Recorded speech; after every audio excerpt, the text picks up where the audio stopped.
You on current political topics, and due to the nature of its contents, it should be heard by everyone. Thank you for listening. 3, 2, 1. Now live from the heart of liberal Wisconsin, where the political party is just beginning.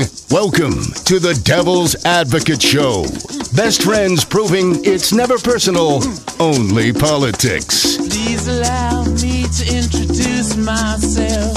Now here are your hosts, Dom and Crute. Welcome to the Giving Tuesday edition What?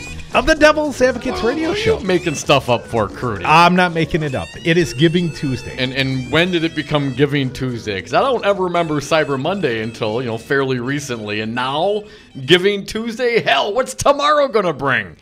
I know it's a shame you don't remember Cyber Monday from your childhood when, computers didn't exist. Exactly. Giving Tuesday. You're supposed to be philanthropic today. Just to go buy some more stuff and give it away? I think you give directly. Says who?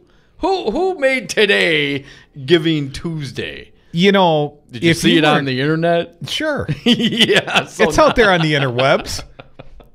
Hey, you know what? It'd be an excellent time to consider giving to our friends at the People for People Corporation. If Don wasn't such a damn cynical, skeptical SOB, maybe we could feature our fine sponsor. They're good people. You can give to them. They're some of the Giving best Tuesday. people. And I have spoke with some of those fine people at the People for People Corporation. Some of the finest people. They have updated the website, ppc.org. Some of the fine advertisements they've been promoting on this show and this station are now available for download and sharing at their website. Man, they're cool people. Hey, Those it is people, corporation people. Giving Tuesday. It's Giving Tuesday. Consider giving generously, publicly or privately. It could be corporate dollars. It could be your own private dollars. But, the good Anonymous and uncapped. But let's accentuate the positive for the giver, Dom. Totally legit, tax deductible. That's the best kind. Yes, you can offset your taxation by giving generously on Giving Tuesday to the People for People Corporation.org. Didn't even know we were going there. No. See, I had to slap your ass down with that. Yeah. Poo-pooing, bemoaning the Giving Tuesday. Because you read it on the internet doesn't make it so. Buddy, that's just because you've got no generosity of spirit. You, like the Grinch, your heart is 2 times too small. I am a giver. All I do is give. I've got so much love to give. I don't want to hear what you do in the bedroom. Happy Giving Tuesday, Michael. Yeah? Think that'll work with the missus later? All But I can do baby, is try. it's Giving Tuesday. The guy on the radio said you had to give. He said it. It must be true. Sometimes it is better to give than receive, but not necessarily. Clark, that's the gift that keeps on giving the whole year. Yes, it is. So let's jump into the headlines. We had a fine guest on this program yesterday. Every show is a big show. Tony Evers. And today, Tony Evers, he fired his DOJ attorneys. That he didn't want to begin with. That he didn't want to begin with. A befuddling circumstance the superintendent, Department of Public Instruction, finds himself in. He is a defendant in a lawsuit. And I mean, this lawsuit, it was already filed once prior. The Wisconsin Supreme Court, even the majority, even the conservatives found against the Gableman litigants. And now that apparently Prosser, let's not forget, Prosser is the swing vote. Prosser is the one that's been replaced. And now you got another conservative. Now it's a super packed court, 5-2. Ooh. And the Wisconsin Institute for Law and Liberty would like the Wisconsin Supreme Court to reconsider the case in light of, new rules that they tried again with. And so anyways, Tony Evers, in his position, Superintendent, Department of Public Instruction, is defendant in the lawsuit. But we also know Tony is a gubernatorial candidate And in that role, he finds himself a political target of the biggest political hack this state has perhaps ever known, the Wankinator. So let's jump into the story as told by Jesse Apoyan, a fine journalist and a friend of ours. State Superintendent Tony Evers said Tuesday he is declining legal representation from the Wisconsin Department of Justice in a lawsuit brought by a conservative law firm. Attorney General Brad Schimmel said he will not step aside. You can break up with me, Crudy, but I'm not leaving. How does that work? Evers, a Democrat, is one of several candidates seeking to challenge Governor Scott Walker in 2018. Both Walker and Schimmel are Republicans, like anyone didn't know that. The impasse could require the state Supreme Court to determine who represents Evers. And here's the kicker, Dom. The court has not yet agreed to hear the case in question in the first place. Judicial system. I read on. Evers sought to be represented by his own attorney. What a thought! What a quaint concept. Wow, we should really have that here in this country. I think we should. That would go over very well among the population. One gets to choose one's own attorney when one is a defendant in the courts. Weird. But instead, what Walker wants, effectively in a criminal case, Walker would want the prosecutor to represent the defendant. Guilty as charged. Walker has already determined We which did it. side of the case he's on. You should fine me lots of money, put me away in jail. As we mentioned, Evers sought to be represented by his own attorney. But Wanker said last week he would be represented by the Department of Justice. The case filed by the conservative Wisconsin Institute for Law and Liberty on behalf of teachers and school board members from Marshfield in New London seeks to challenge the state superintendent's ability to pass administrative rules without the gubernator's approval. I mean, isn't this asinine in the first place? Changing the constitutional authority to undermine the superintendent because, of course, he might be a Democrat. And, of course, he is also absolutely running as a Democrat against the Republican Scott Walker. I would just point out these, obviously, predicated on prior lawsuits, these efforts to undermine the superintendent, Department of Public Instruction, to undermine the public educational system, they've been underway long before Tony Evers threw his hat in the gubernatorial ring. Wisconsin Institute for Law and Liberty President and General Counsel Rick Essenberg said his organization hopes the court will revisit a decision in a similar case last year, as we mentioned, Curdy, that cited Bitch slap the superintendent's powers. Schimmel agrees with Will's position on the issue in a press conference on Tuesday. Is there a bigger hack than Schimmel? Really? No, I think Walker, Walker is not a bigger hack than Schimmel. I think, but Schimmel is the bigger hack. Yes. Walker is self-motivated by self-aggrandizement, but Schimmel, he's just a sellout for the party. In a press conference Tuesday, Evers declared the DOJ lawyers were fired. He said in a letter to Schimmel that he had asked the Department of Public Instruction's chief legal counsel to represent him. Quote, "You're fired for abusing your power in order to force your right-wing agenda on our public schools. You're fired because in a democracy, the governor doesn't get to choose his opponents on the ballot or his opponent's lawyers in court," Evers said. He, along with attorneys Susan Crawford and Lester Pines, argued that DOJ representation in the case would violate the state Supreme Court's rules of professional conduct. The Supreme Court has rules of professional conduct?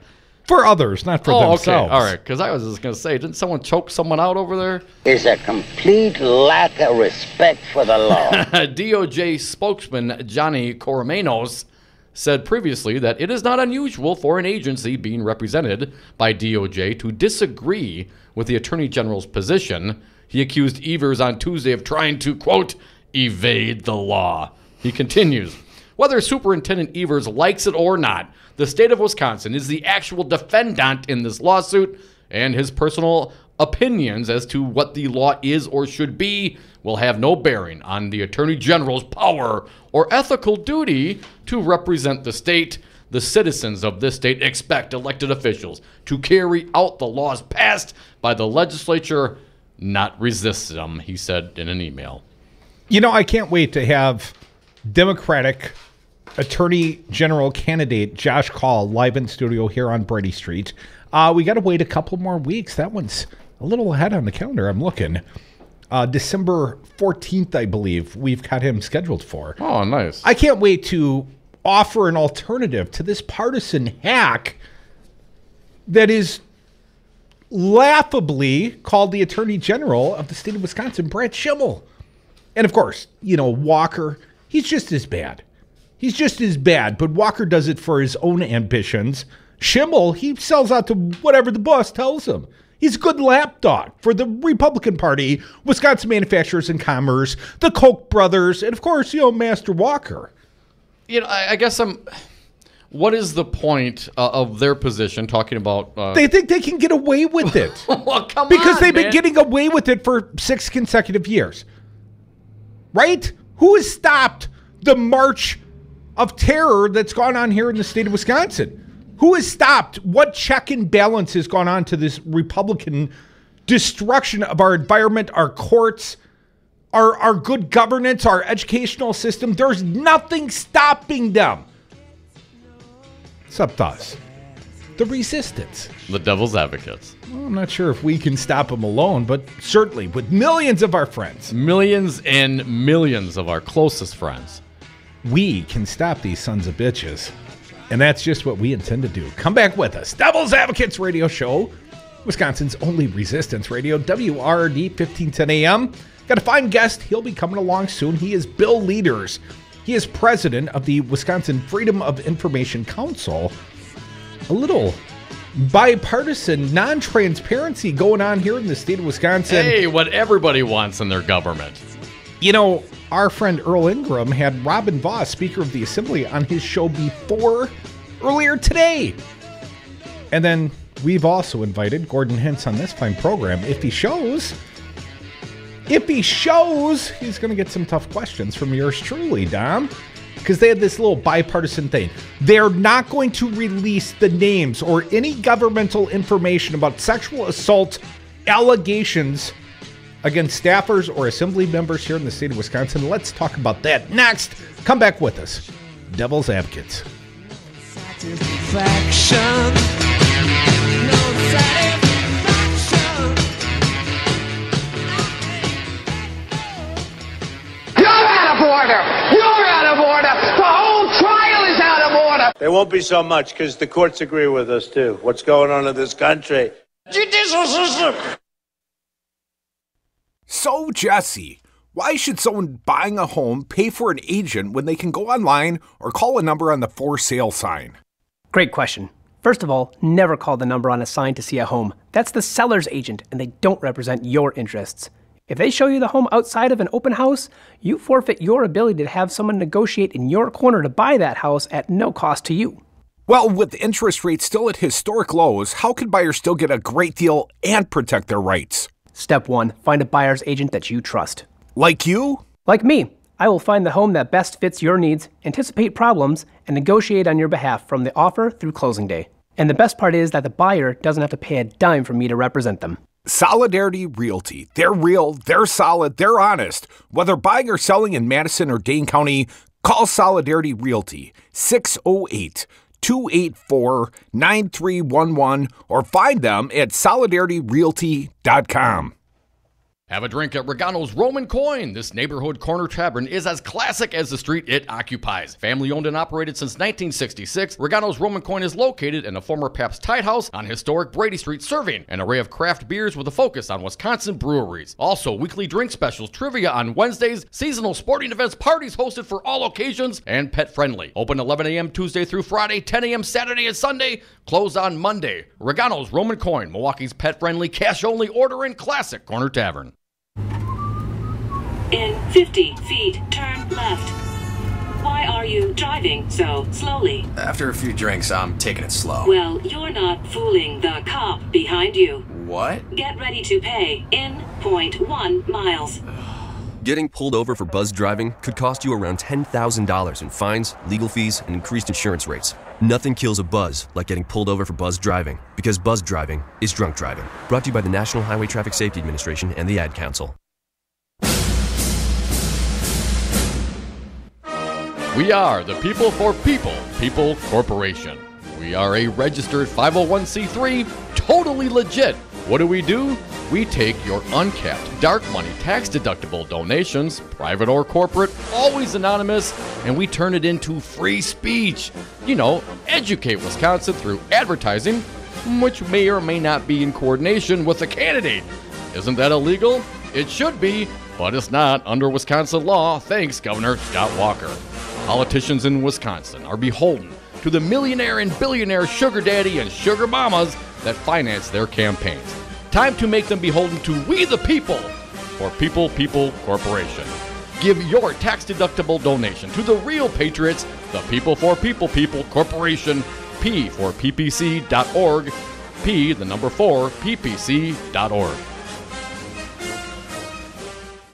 Do you own a rental property, or would you like to partner with a rental investment team? Call the pros you can trust at CCL Management. Rental expertise second to none, a general contractor on staff to direct repairs and improvements, and real estate brokerage services tailored to the small investor. If you're ready to invest in rental property or just need professionals to manage your real estate portfolio, call us, CCL Management, at 608-833-0009 or visit us on the web at cclmanagement.com. Hello, my name is Earl Ingram, morning show host on Resistance Radio 1510 AM WRRD at a new time slot, 7 a.m. to 9 a.m. Monday through Friday, Saturdays noon to 3. Join us at 844-967-2789, 844-967-2789. Stream us at newstalk1510am.com. Spread the word. Earl Ingram on Resistance Radio 1510 AM WRRD 7 to 9. I'm back. Kicking ass and taking names since the Wisconsin Uprising. Dom and Cruz are the Devil's Advocates. And we are back. Thank you for listening to the Devil's Advocates radio show live on Wisconsin's Resistance Radio 1510 AM WRRD, streaming live on YouTube, Facebook. We're on Twitter at Devil Radio and always on the phones, 844-967-2789. Dom, before we jump into our next topic, let's go to the phones. Let's get to our buddy. It's Wisco Paul. How you doing, Paul? Welcome back. Well, Korea just launched another nuclear missile towards Japan, so I'd be scared, but Trump's got everything under control. Well, Paul, let's not call it a nuclear missile. An intercontinental ballistic missile has been fired reportedly from North Korea. I did not hear any payload of nuclear arms on it, Paul, but yeah, here we go again. Well, I'm not worried because Trump's in charge. I got a quick question. Rojo, he kind of, not that it makes any difference maybe, but he kind of caved like a cheap tent on that tax thing. I heard he went along You're with... You're stealing all our topics, Paul. The breaking news at this hour, Senator Ron Johnson, as Cub reporter Paul tells you, Ron Johnson has indeed caved. He has apparently found himself in the yes column, at least as far as getting it through committee. The tax plan, tax cuts for the very rich, Paul, that could have died in committee today. But Ron Johnson, he's got it on life support. He resuscitated it. He wanted to vote yes the whole time, Paul. We knew that. Yeah, he's like a cheap tent. They just fold. When things get bad, they fold. Hey, I'm ready to load up on a bus there with Pizza Box Mike and go on a tour with him. I've about had it. Do the middle class people understand this tax plan? It's a disaster for us. I mean, it's just I don't know, man. I get so frustrated anymore. In this state, we can't even, I'm going to go there anyway. You can't even fix the roads, which is about the simplest thing you could possibly do. The GOP is a disaster. People got to wake up. Hey, Pizza Box, if you're out there, let me know when you're going on the bus tour. I'll go along with you. Wisco Paul. And the Pizza Box tour. Yeah. I hope they get some good shocks on that bus. Lots of potholes on the roads out there, boys. Thanks for the call, Paul. We always appreciate hearing from you, buddy. Hey, let's start briefly. This story, Molly Beck, Madison.com. Assembly lawmakers won't release sexual harassment records. The leaders of the state assembly on Tuesday, Dom, said records related to claims of sexual harassment occurring within their house would not be released to the public in order to protect. It's always about the victims suddenly. Now it's about the victims, to protect the victims' privacy. Now, Assembly Speaker Robin Vos, an earlier guest on Earl's show, and Assembly Minority Leader Gordon Hentz, he's been invited today, we'll see if he shows, in a joint press conference following a mandatory sexual harassment training organized for all Assembly staff. But let's remember, yesterday we found out that, but not the lawmakers. No, they don't need any. They were encouraged to attend, but they didn't have to attend. Also pledged to seek justice for victims of sexual harassment, and that serial sexual harassers would likely be fired or removed from their seats. After perpetrating how many times? I mean, Bill Kramer, former Assembly Majority Leader Bill Kramer, perpetrated sexual assault against Ron Johnson's staffer. Wait, the Republican here in the Assembly? Yeah, and what was Ron Johnson's explanation?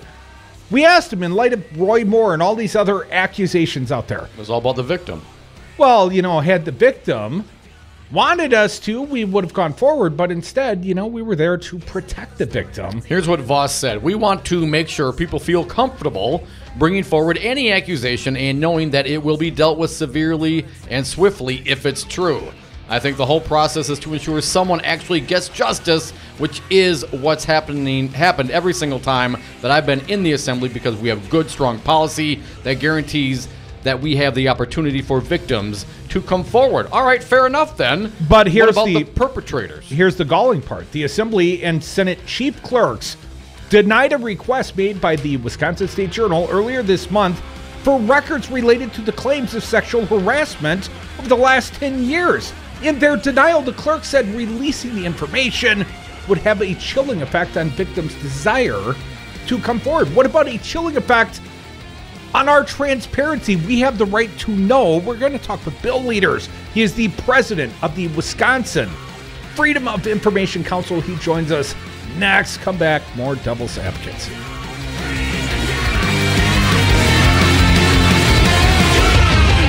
Nobody knows more about taxes than I do. I'm going to talk to you about that. Hi, I'm Crudy. I'm here with my friend Tom Alonzi, principal officer with Teamsters Local 200. Tom, why are you union strong, Teamster strong? Well, because, Crudy, the Teamsters are the most powerful labor union in North America with 1.4 million members, standing together for better wages, benefits, and working conditions at their respective places of work. Tom, what are the unions going to do for the next generation? The same things we Teamsters have done for the generations before them, Crudy. Give them respect, dignity, and representation with a legal binding contract with their employer, not just the empty promises of an ever-changing employee handbook. Tom, if people want to know more about the unions or joining the Teamsters, what do they do? Well, Crudy, they can simply call Teamsters Local 200 at 414-771-6363 and say, I'd like to know more about becoming a Teamster.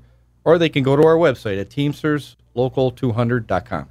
Be union strong. Stand with Teamsters Local 200, like News Talk 1510 AM and your friend Crudy. The Stephanie Miller Show is on twice daily, 6 to 9 p.m. and midnight to 3 a.m. You can stream The Stephanie Miller Show and all of our fine programming on newstalk1510am.com. Hi, this is Brad Saug, owner of Zero Res Madison Carpet Cleaning. Zero Res is the best new technology in carpet cleaning. We have a patented process using empowered water, a high-tech process in which we force the water to act like soap. It doesn't want to stay in that state. It's jacked up and it's angry and it wants to hit the dirt and then it neutralizes. When we're done, all that's left in your carpet is just light moisture. In the end, you get the cleanest, greenest, healthiest carpet cleaning available. Call us at 848-9000. Zero Res. Spell it backward or forward. It's the right way to clean. Hi, I'm Anton Capella, Chief Technology Officer at Five Nines. Five Nines is more than just our name. It's the level of service you can expect. We provide 99.999% uptime. That's the highest availability and performance you can get. You have enough to worry about with your business data, web, security, and cloud services, so we'll manage your IT so you don't have to. Visit fivenines.com. That's the number 5, N-I-N-E-S.com. Welcome back to the Dog Show. Up next, we have Satchmo. Satchmo is a member of the Shelter Pet Group. That's right, a group known especially for their couch-snuggling, ball-chasing, face-licking, and, of course, companionship. Now, let's see him in action. Look how he makes eye contact with his person. That's actually known as the treat stare. How intuitive, and now he appears to be excitedly turning in circles. Ah, the happy dance so common with this group. But really, the best way to know an amazing shelter pet like Satchmo is to meet one. Visit theshelterpetproject.org today. Adopt. Brought to you by Maddie's Fund, the Humane Society of the United States, and the Ad Council. I'm State Representative Jocasta Zamaripa. And I'm Joel Clayfish. Listen to us on the Joel and Jocasta Show, Saturdays at 3 p.m. She's a Latina woman from the inner city of Milwaukee, and I'm a white guy from the suburbs. Diversity in the white guy. You are not going to believe what you hear on this show. I'm telling you, you're going to have to listen. News Talk, 1510 a.m., WRRD. Wisconsin's Resistance Radio.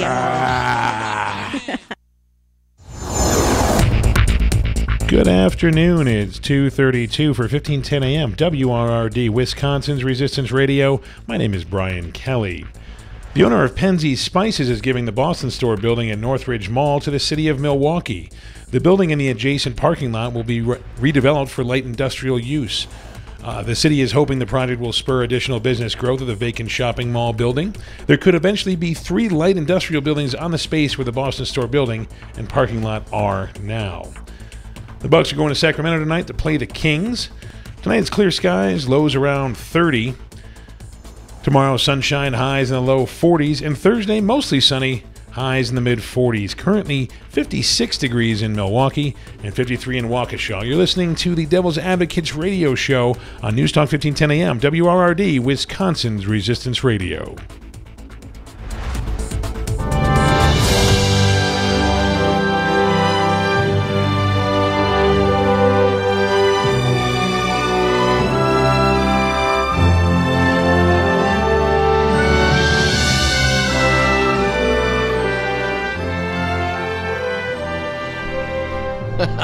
And we are back. Thank you for listening to the Devil's Advocates radio show live on Wisconsin's Resistance Radio, 1510 a.m. WRRD. Dominic, we would like to welcome back a friend of this fine program. He is Bill Leaders. He is the president of the Wisconsin Council. Let me try that again. Wisconsin Freedom of Information Council. Bill Leaders, welcome back to the Devil's Advocates. Good to be here. Thank you for having me. Thank you, Bill. Bill, we were trying to set the stage on this most recent outrage, this anti-transparency effort, something of a bipartisan non-transparency effort. What's going on in the Assembly, Bill, in regards to records on possible allegations of sexual harassment, and why won't they release them, sir? Why won't they release them? I don't think they have a good reason not to release them. An announcement was made today by the Assembly leadership, including Robin Voss, the Assembly Speaker, and Gordon Hintz, the minority leader, that they are not going to be releasing records of allegations of sexual harassment against members of the legislature. They claim that they don't want to do so because they don't want to embarrass any victims or to discourage people from reporting sexual harassment. I think that's a completely bogus excuse. I think it's a cover-up. I think they're trying to cover up evidence of actual misconduct or evidence that when allegations of sexual harassment are made against members of the legislature and their staffs, that they are not handled properly. Bill, how frequent do you think this is? Do we have any way of knowing? I hearken back to the Bill Kramer case. He, of course, the Assembly Majority Leader, he was disgraced when it came to light that he had sexually assaulted one of Ron Johnson's staffers. And he, of course, went on to perpetrate again. And we talked to Ron Johnson. His excuse was, well, the victim didn't want the exposure. Let's talk about the victims for just a second here, Bill. Is that a legitimate rationale? Would that ever be an excuse for law enforcement or anyone else? Would that stand up victims' rights as a rationale not to share governmental information with the public, sir? I don't think so. For one thing, the legislature has not produced any evidence that the people who have reported allegations of sexual harassment did so seeking anonymity, that they only reported it after being given some assurance that their name would never come out. That's not a reasonable expectation when you report inappropriate behavior anyway, or when you're a victim of a crime. I mean, lots of people are identified as victims because they are victims of crimes. Are we going to stop prosecuting crime in the state of Wisconsin from now on? You know, rather than having a victim be identified and feel embarrassed or hurt by it? It's just a crazy BS excuse. And Bill, what about the further rationalization that redacted copies would not be released either? I mean, if it's about protecting the victims, then let's redact the victims' names and let's, allow the accused to come to light. Why not that as a solution, Bill? Well, they're making this as a blanket policy. They're saying under no circumstances will you ever see a complaint that's filed against a member of the legislature alleging sexual harassment that comes to us. We're going to suppress and keep all of that stuff secret. I mean, there are probably people who report sexual harassment because they hope that something might be done about it. They're reporting it because they want someone to make a big deal of it. They want someone to know. They're not doing it because it's some way of sharing a secret, whispering in somebody's ear, and hoping that, that will do some good on its own. It's a crazy excuse to say, that they must protect everyone's identity, and two, that there is no way that they can release any part of a record or any information about sexual harassment allegations without compromising, without having to give away people's names. If there's a legitimate reason to withhold someone's name, you can black it out. You can black out that and other identifying information like their address and their phone number and things like that. There's no reason why that can't be done, and the public still get a sense of, A, how often lawmakers and their staffs are being accused of sexual harassment, and B, what's being done about it, if anything. If the national picture is any gauge, if looking at Fox News or at or at Congress or at Hollywood is any indication, these allegations probably have not been handled well. I mean, that would be my expectation, is that they were not taken seriously, they were not followed up on appropriately, and that's what I think they're trying to cover up. You're listening to the Devil's Advocates radio show on Wisconsin's Resistance Radio, 1510 AM WRRD. Bill Leaders, president of the Wisconsin Freedom of Information Council, joins us on the phone. Bill, you kind of led me into it.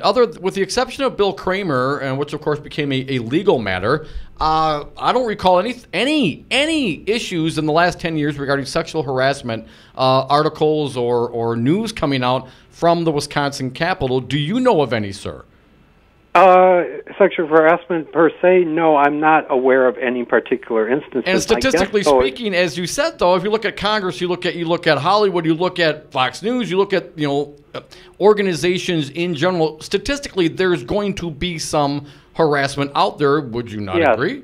And you have to look at this as a continuum. I mean, at the far end of a continuum is actual sexual assault. On the other is inappropriate comments and inappropriate touching, situations where people have reported feeling uncomfortable because of the actions or the sexual comments of another person. These aren't things that would necessarily come to light, but may have been duly reported because the people who have had these experiences wanted to make sure that it didn't happen to someone else, and so they properly called attention to these things to people in power within the legislature. Now the legislature says, well, whether we got any of these complaints or not, we're never going to tell you. We're never going to show you. We're never going to prove to you that we've done the right thing. We're never going to say a word about it. And I don't think they have any basis for doing that. I think it's legally inappropriate, and I think that they can and should get sued over this. Bill, Assembly Speaker Robin Vos in Molly Beck's piece today said that they think they have a good process and they have a strong policy that guarantees that they have the opportunity for victims to come forward.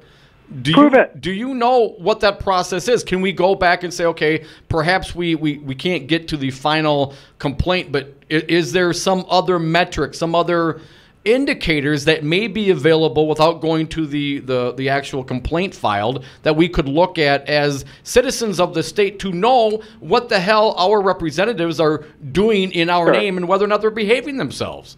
Well, how about a report that compiles like an annual number of cases, like an annual report that says this last year we received 17 complaints alleging sexual harassment or misconduct. A number of these complaints, dealt with inappropriate touching. In several cases, we recommended counseling. In other cases, we issued a warning. Something that provided a bare bones overview. That's what the Lawyer Accountability Office, the Office of Lawyer Regulation, I think it's called now, does. They at least provide an outline of the number of complaints they got, roughly what they dealt with. They're not revealing who filed the complaints or who they were against in cases where things weren't sustained, but at least it's something. For them to come along and say, oh, we got this under control, trust us, is completely obnoxious when we know what we know about how these situations have been handled elsewhere by other entities. Bill, as a voter, would you want to know whether or not your elected official was accused of sexually harassing coworkers or staff in the Capitol? Absolutely, and I'd like to see the details of the investigation to see whether it was a credible accusation, to what extent that it had merit, to what extent it was taken seriously. All of those things are right to know as citizens of this democracy. Bill, what about financial settlements? U.S. Congress, apparently $15 million and counting in sexual harassment settlements. Bill, if we had settlements here in the state of Wisconsin financially, is there any way to root out the financial settlements, sir? I don't know. I'm not sure whether any of the requesters who have been told that they're not getting any records made a request specifically for information about allegations that led to settlements. That would be a higher threshold thing. Obviously, someone is charged with a crime as a result of an accusation. That pushes it into the public sphere. There probably is an easier case to be made for obtaining information about settlements that were paid out on the taxpayer's dime. But we don't know. We don't know what we don't know. And for them to say you can't get anything ever is completely objectionable. Well, Bill, we know that Speaker Robin Vos has had his own attacks on open records. But in this circumstance, seemingly he's got a complicit, co-conspirator, and that's the minority leader, Gordon Hintz. Does it seem unusual that these two, the majority and minority leaders, would come together on this one? I guess let's start there, Bill. Does that seem like strange bedfellows to you? No, it doesn't, because the desire for secrecy is a bipartisan pursuit. It's not something that only Republicans do. It's not something that only Democrats do. Just as the pursuit of openness is not something that only liberals or progressives do. There are a number of conservative organizations like Will and the MacIver Institute which fight important battles for the right of citizens in the state of Wisconsin to obtain information, records, and things like that. So no, politics is not a delineating factor in these issues, and I'm not surprised that Democratic lawmakers as well as Republican lawmakers would rather that all this stuff just never come out. Now, Bill, you said somebody should sue. Would it be appropriate? Wisconsin State Journal, they were denied their prior open records request. They seem like an obvious litigant with standing in this case. Would they be a recommended potential litigant to sue for these records, Bill? I think anyone who gets a blanket denial to a open-ended request for information about sexual harassment complaints filed against members of the state legislature is in a good position to bring a lawsuit and in a good position to prevail. Now, I'm not telling people that they have to do that. Usually we say that litigation should be a last resort, but this strikes me as an especially egregious instance of people trying to cover up potential misconduct. Hey, Bill, did you make note of the music? I did. Thank you so much for playing my theme song. I was unaware that this was the West Wing theme music, but we play it for you, Bill Leaders. It's Giving Tuesday. God bless you. God bless us all. Thanks, Bill. Bill Leaders, president of the Wisconsin Freedom of Information Council. Thank you so much, sir, for joining us today. Come back with us. More Devil's Advocates. Your calls, they're welcome here. We're givers. 844-967-2789. There is nobody that respects women more than I do. we've got Jesse Pica-Holtz in studio with Solidarity Realty. Jesse, why on earth are you advertising in the Milwaukee area when you help buy and sell homes in Dane County? Simple. Since Walker's policies have taken hold 7 years ago, most new job growth in Wisconsin has happened here in Dane County because of its progressive policies. And plenty of folks who commute to or from Madison already know that many rentals here are more expensive than a fixed mortgage. Solidarity Realty. They're real, they're solid, they're honest. Whether buying or selling in Dane County, call Solidarity Realty or find them at solidarityrealty.com. When you need an attorney, trust the voice of experience, the only choice, Lawton and Cates. I needed an attorney because I was injured at work. I wanted to find a reputable attorney. The results that I got with Lawton and Cates were very good. I'm very happy with the way I was treated and the end result that I got. Trust the voice of experience. Call the attorneys at Lawton and Cates. 282-6200. 282-6200. Did you just look down at your phone? You did it again, didn't you? You know, you're flying down the road in a 3-ton hunk of steel, and a text takes your eyes off the road for an average of 5 seconds. At 55 miles per hour, that's long enough to travel the length of a football field and cause some serious damage. Turn it off. Trust me, whatever it is, you'll live.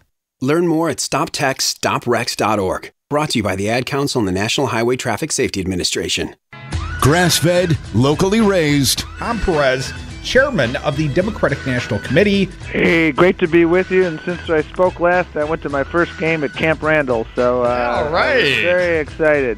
Well, I feel quite confident that was a victory as my team's undefeated, Tom. Hey, I agree. Our team, you should say. My daughter is there at Madison. Oh, that's right. It's a great day. Happy great Badgers. Day. The Devil's Advocates, weekday afternoons on 1510 AM, Wisconsin's Resistance Radio. Wisconsin's doing terribly. The roads are a disaster because they don't have any money to rebuild them. They're borrowing money like crazy. They projected a $1 billion surplus, and it turns out to be a deficit of $2.2 billion. The schools are a disaster.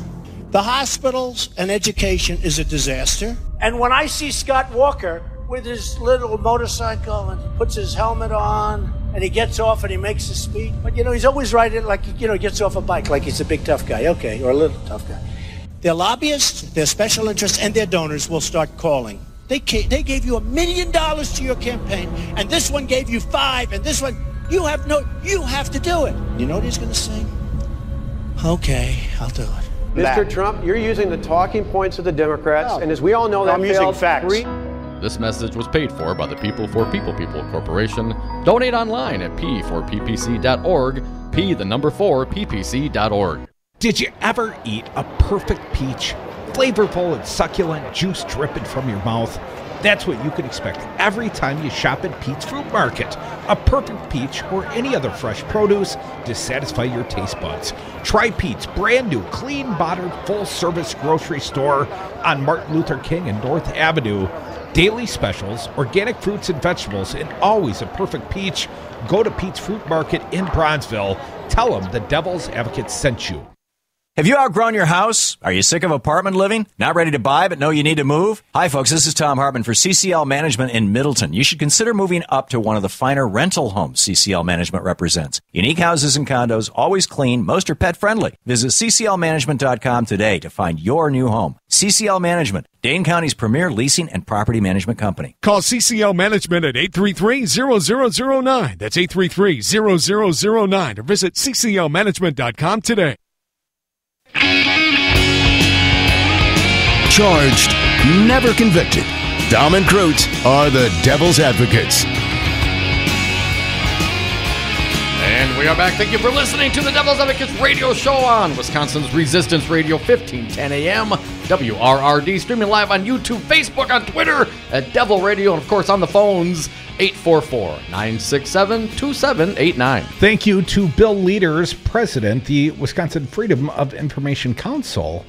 And I'd also like to thank Speaker Robin Voss for making an appearance earlier today on Earl's show, the Earl Ingram Show. If you haven't been listening, Earl gets good guests damn near every day. But very rarely does he get the Republican Speaker of the Assembly, today being the first day, at least here on WRD, when that was accomplished. And we'd like to share a little bit of the sound.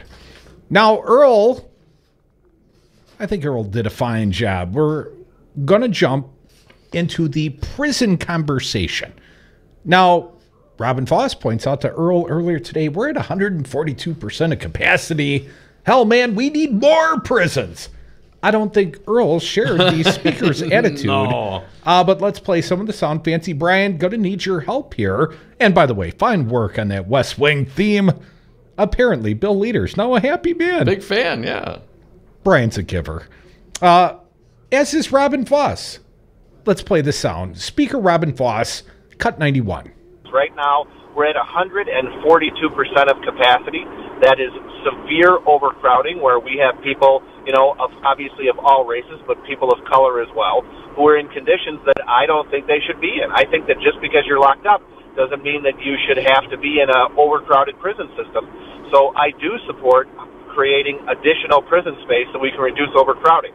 That's what the goal of this prison task force is, to figure out how much space we need, where it's going to be built, what's the least expensive way to do it. Now, let's not forget, on the assembly side of the prison task force, no Milwaukee representatives. And Earl did ask Speaker Voss about this. I think his deflection was Senator LaTanya Johnson. Yeah, but she didn't come from your designation. She's not the assembly speaker, Voss. But Earl's got his own voice. I'll let Earl speak for himself. The voice, if you're not familiar, which means you aren't listening mornings here on 1510 AM to our buddy Earl Ingram. Earl Ingram Jr., the one, the only, speaking with Robin Foss on his fine show earlier today, cut 92. I want to challenge the premise of building more prisons to lock more people up. It certainly makes no sense to think that we are going to be able to build enough prisons and lock more and more people up, and we're going to solve the problems of crime. It has been proven that continuing to spend the money on the prison system and not to address the issues that create the environment that young people wind up, especially in the urban centers across this nation, wind up getting locked up for, is something that you are never going to be able to afford. Because if you lock up Johnny today because of a crime that Johnny committed, and Johnny's got younger brothers coming up in the same environment that created Johnny, you're going to, down the road, a few years down the road, you're going to have to lock him up. So this whole thought process of we need to continue to lock people up is not the answer. And when are people going to realize that's not the answer? Preaching, Brother Earl. To the Speaker of the Assembly. One more. Earl and Robin Voss earlier today on this fine program. Well, not this fine program. This fine station. This fine station, another fine program, the Earl Ingram Show. Played for the people, Fancy Brian, cut 93.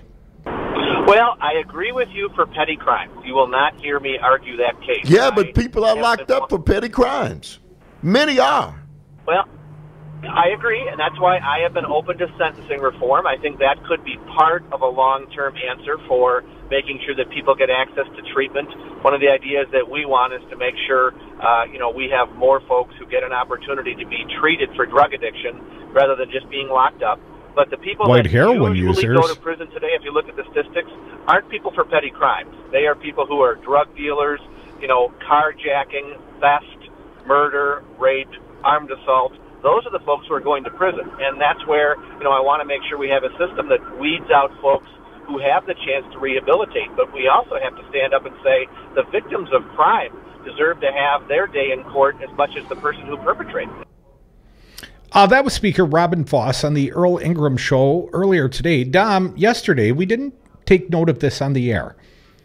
Talking about petty crimes. Here in the city of Milwaukee, it is reported by the Wisconsin Gazette yesterday that African Americans are 3 times more likely to be stopped by the police than non-African Americans. The numbers amongst Hispanics was also very high.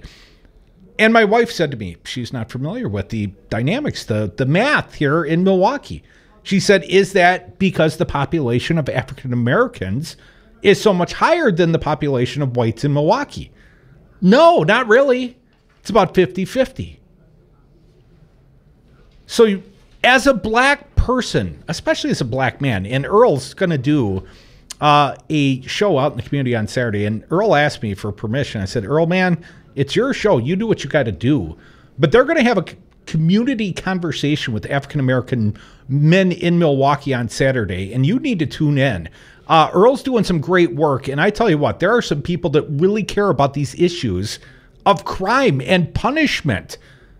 And this society, is moving towards privatized prisons and pipelining more African Americans here from Milwaukee, throwing them in jail, throwing them in new, shiny prisons, because, Robin Voss doesn't want people of color to suffer in overcrowded prisons, Dom. Crudy, you mentioned it here in Milwaukee. The U.S. Department of Justice draft on the Milwaukee Police Department reports finding help explain blacks were stopped. Let me start. Blacks were stopped, as you mentioned, more than 3 times as often as whites, according to the report. Also, huge disparities in whose cars got searched, according to the report. Black people, people of color. The findings help explain the vast racial gap in Milwaukee felony second offense marijuana possession cases, many of which stem from traffic stops Milwaukee police make for minor infractions. So, yeah, if you... Marijuana possession, a felony that sends you to prison. Second offense marijuana possession is a felony.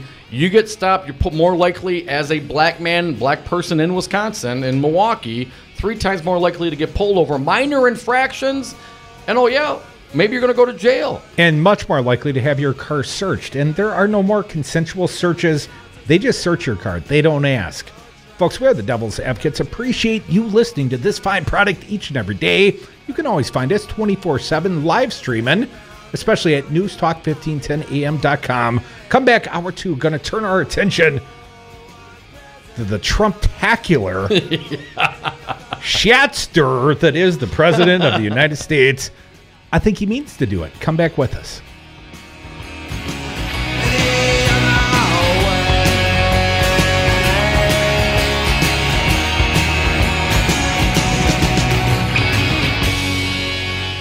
I have seen shit that'll turn you white. I was on Zero Res Madison's Facebook page the other day, and they have almost 2,000 testimonials from local customers. Apparently, I'm not the only one stoked on how cool this company is. A green technology that actually works better and doesn't cost more. It's a no-brainer. I'm in. We are starting our own Devil's Advocates revolution to free your carpets from harsh chemicals and soaps. Call Zero Res today and ask for the Dom and Crute special 608-848-9000 or schedule online at ZeroResMadison.com. Zero Res, spell it forward or backward. It's the right way to clean. You've been taking the right actions, resisting the GOP's destruction of our state and country. You've marched, written letters, and listened to those busy signals day after day. Countless times you've hashtagged and frowny-faced articles on social media. You're not alone, but it's time to take the next steps. All politics are local. Support, vote, and elect progressive candidates to office with your Democratic Party. Your ideas and energy are what the party is missing. This ad sponsored by the Walworth County Dems, walworthdems.org. Why is Connor having trouble focusing in school? Having trouble finding Connor's middle school? Would you like directions? No, why is Connor having trouble focusing in school? Finding lowest airfare to Istanbul. No, I'm tired of fighting with him over homework. Home, walk, restaurant. Need a review? No, I need help. He's very smart, but his mind wanders. He's disorganized. I think I understand. Oh, good. Finding best potatoes for French fries. No! Russet, fingerling, Yukon Gold. Why don't you understand me? Sorry, I was trying to show how Connor feels every day. Frustrating, isn't it? Redirecting to understood.org. For the 1 in 5 kids with learning and attention issues, this is what life can feel like. Explore understood.org, a free online resource about learning and attention issues, designed to help your child thrive in school and in life. Understood.org, because understanding is everything. Brought to you by understood.org and the Ad Council. You are listening to Wisconsin's Resistance Radio, WRRD, 1510 AM, Waukesha, Milwaukee. A change on taxes. Massacre lawsuit. I'm Richard Johnson. President Trump is predicting the Senate will pass the Republican tax plan, and he says Democrats are all talk and no action. President Trump spoke moments ago at the White House on a day that saw a big GOP opponent of his party's own plan change his mind.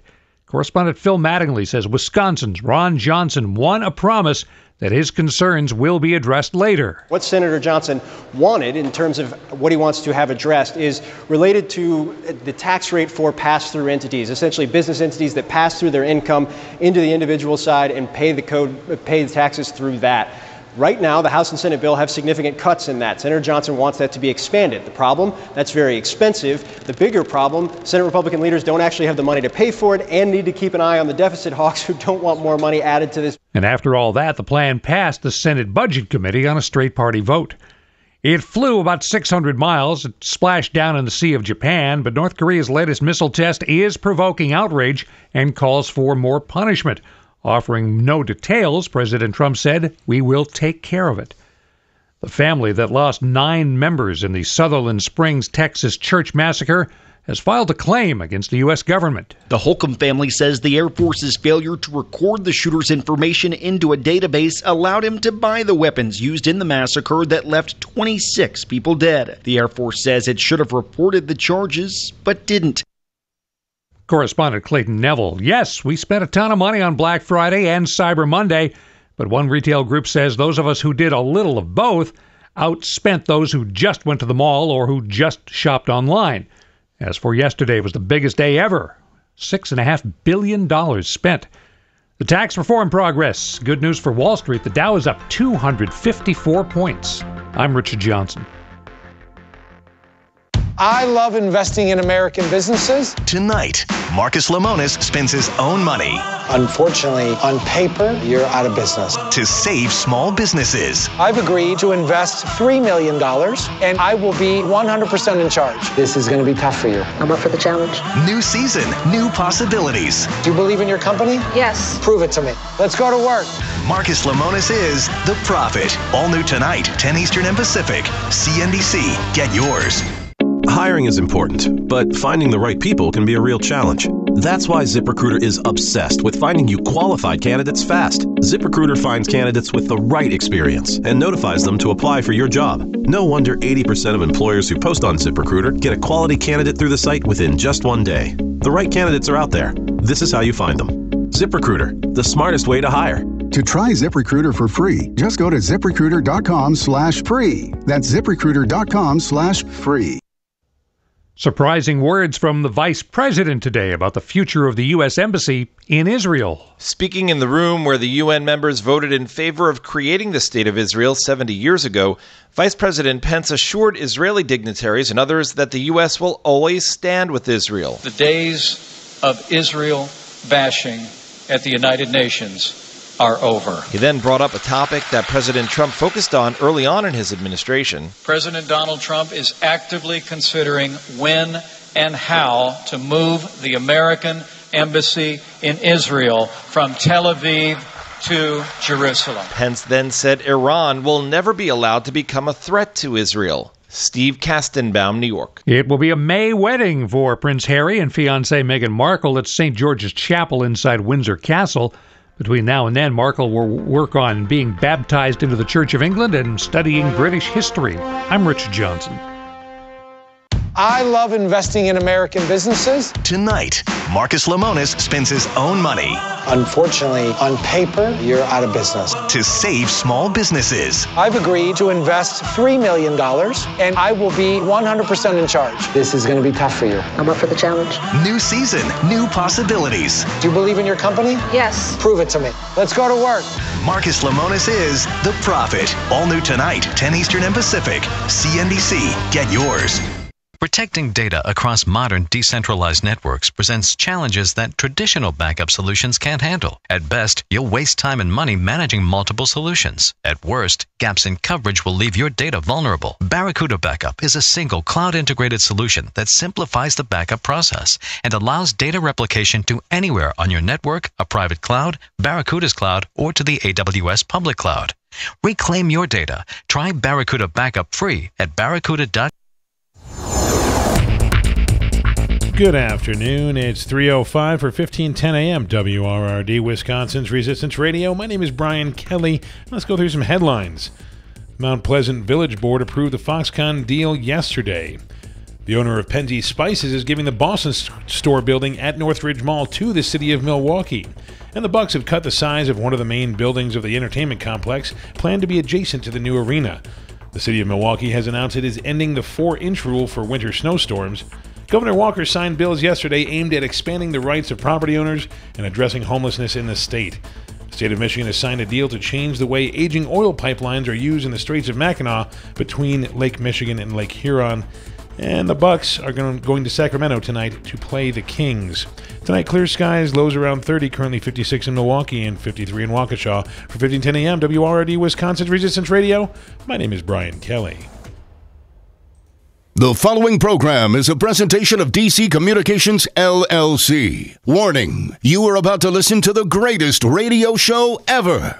And due to contractual obligations and to shield our airwaves corporate licensees from any semblance of liability, responsibility, and gullibility, we must tell you the views represented on this show are not necessarily those of this station or its management. This radio show contains differing points of view on current political topics, and due to the nature of its contents, it should be heard by everyone. Thank you for listening. 3, 2, 1. Now live from the heart of liberal Wisconsin, where the political party is just beginning, welcome to the Devil's Advocate Show. Best friends proving it's never personal, only politics. Please allow me to introduce myself. Now here are your hosts, Dom and Crute. Welcome back. Hour 2 of the Devil's Advocates Radio Show. We have a quandary, Dom. So much to discuss. Yes. So much so much governance. Well, the president's talking again. Is he speaking at this moment? At this very moment. Now he's sitting at a table. What's he doing at a table, Dom? Well, he is sitting at a table. To his right and to his left in the White House are 2 empty seats. Apparently some spots left open for Nancy Pelosi and Chuck Schumer. They actually made a point of putting the name tags for the absent minority leaders next to Trump. Clint Eastwood. And, of course, Speaker Ryan and Mitch McConnell are just beside themselves. I mean, how could they not show up after President Trump's tweet today? What did his tweet say? You got a copy of that? I do, right here in my greasy little palm. Meeting with Chuck and Nancy today about keeping government open and working. Problem is, they want illegal immigrants flooding into our country unchecked. What? Are weak on crime and want to substantially raise taxes. I don't see a deal. Exclamation point. I don't see a deal. Positioning. This is how he's negotiating. The art of the deal. This is it. Well, if you say something like that and then your negotiation, the other team, the people you're negotiating with, they don't show up. Does that mean you win? I'm not clear. I don't think so. Well, I think maybe they called his bluff. The tax cuts for the rich have passed a procedural hurdle this afternoon, Dom. They have come through the Senate committee, thanks in part to your buddy Ron Johnson. Ron found his way, although he doesn't quite agree. Flippy floppy Ron Johnson. He apparently wants to, keep the process moving along. Yeah, I suspected we might see something weak-kneed like that from Johnson. Apparently a man of very little character. No, here's the deal. This is just getting it through a committee hearing. Now, later this week, there should be a vote before the entirety of the Senate. And you got lots of people you're trying to satisfy. And then you got Donald Trump off random insult tweeting at the minority party, Dom, because, of course, he knows you're not going to get any support from the Democrats, not on this god-awful bill. Hell, they barely got it out of committee. Crudy, the Washington Post reporting that the Senate Budget Committee voted 12-11 to send the $1.4 trillion tax package to the Senate floor for a vote later this week. The margin was in doubt. You mentioned Crudy, Ron Johnson, but Bob Corker, a Republican from Tennessee, also shepherded that through. Oh, so those two. You can wish your tax cut for Christmas. You can give credit where credit is due. Hey, come on, man. It's Giving Tuesday. All they're doing is giving. Yeah, cuts to the richest. Taxes, right, Dom? Above and beyond this, Trump, when he shut down his little White House meeting with the minority leaders today, He also jeopardizes the smooth operation of the United States government, does he not, Dom? A week from Friday, we've got something of a financial crisis pending. Yeah.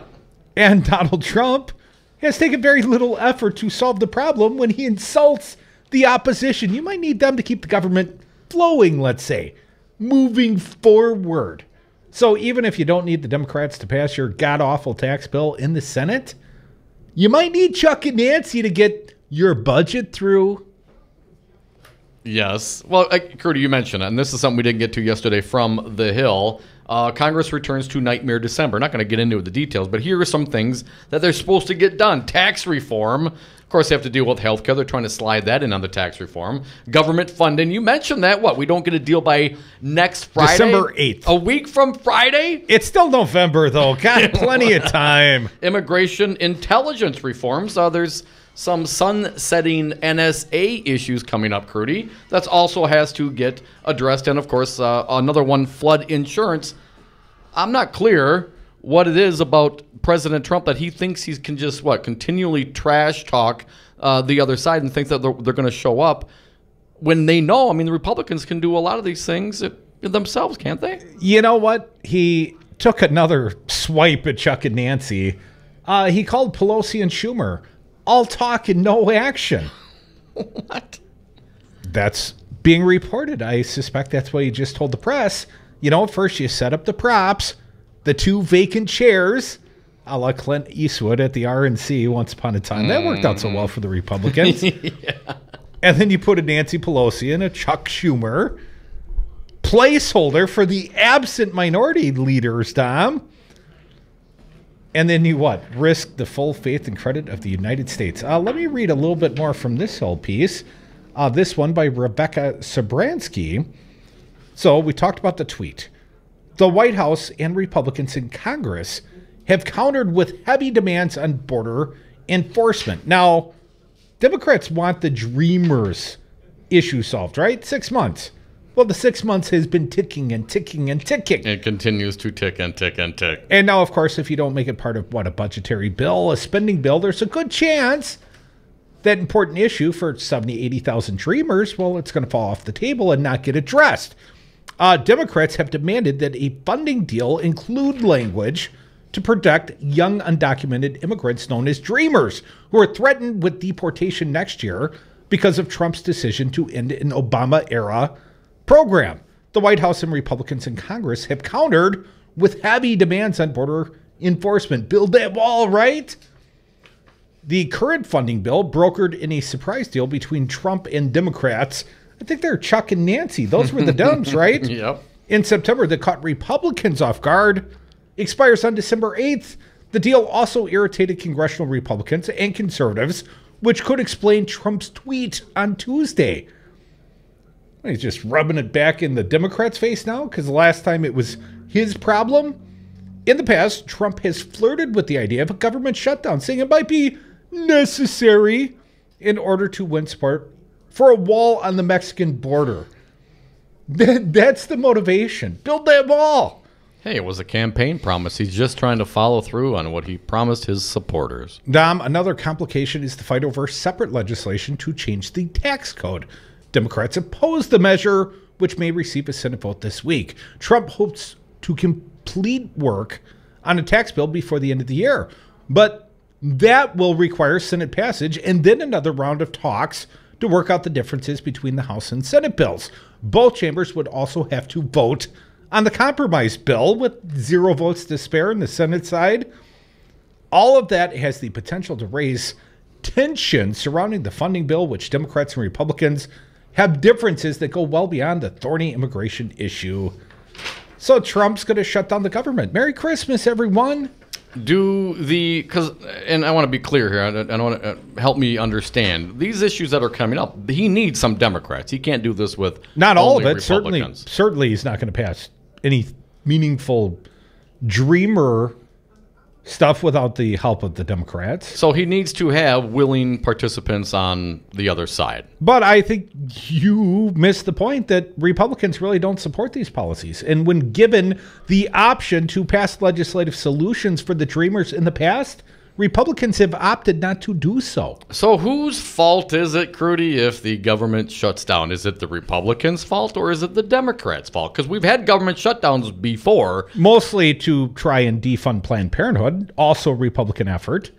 I mean, this has been a tool primarily of the Republicans. Of most recent history, of course. I mean, yes. Yeah, we had a Democratic president for 8 years. Yes, this has been a tool for the tools of the Republicans. But we now have a Republican president and a Republican Congress.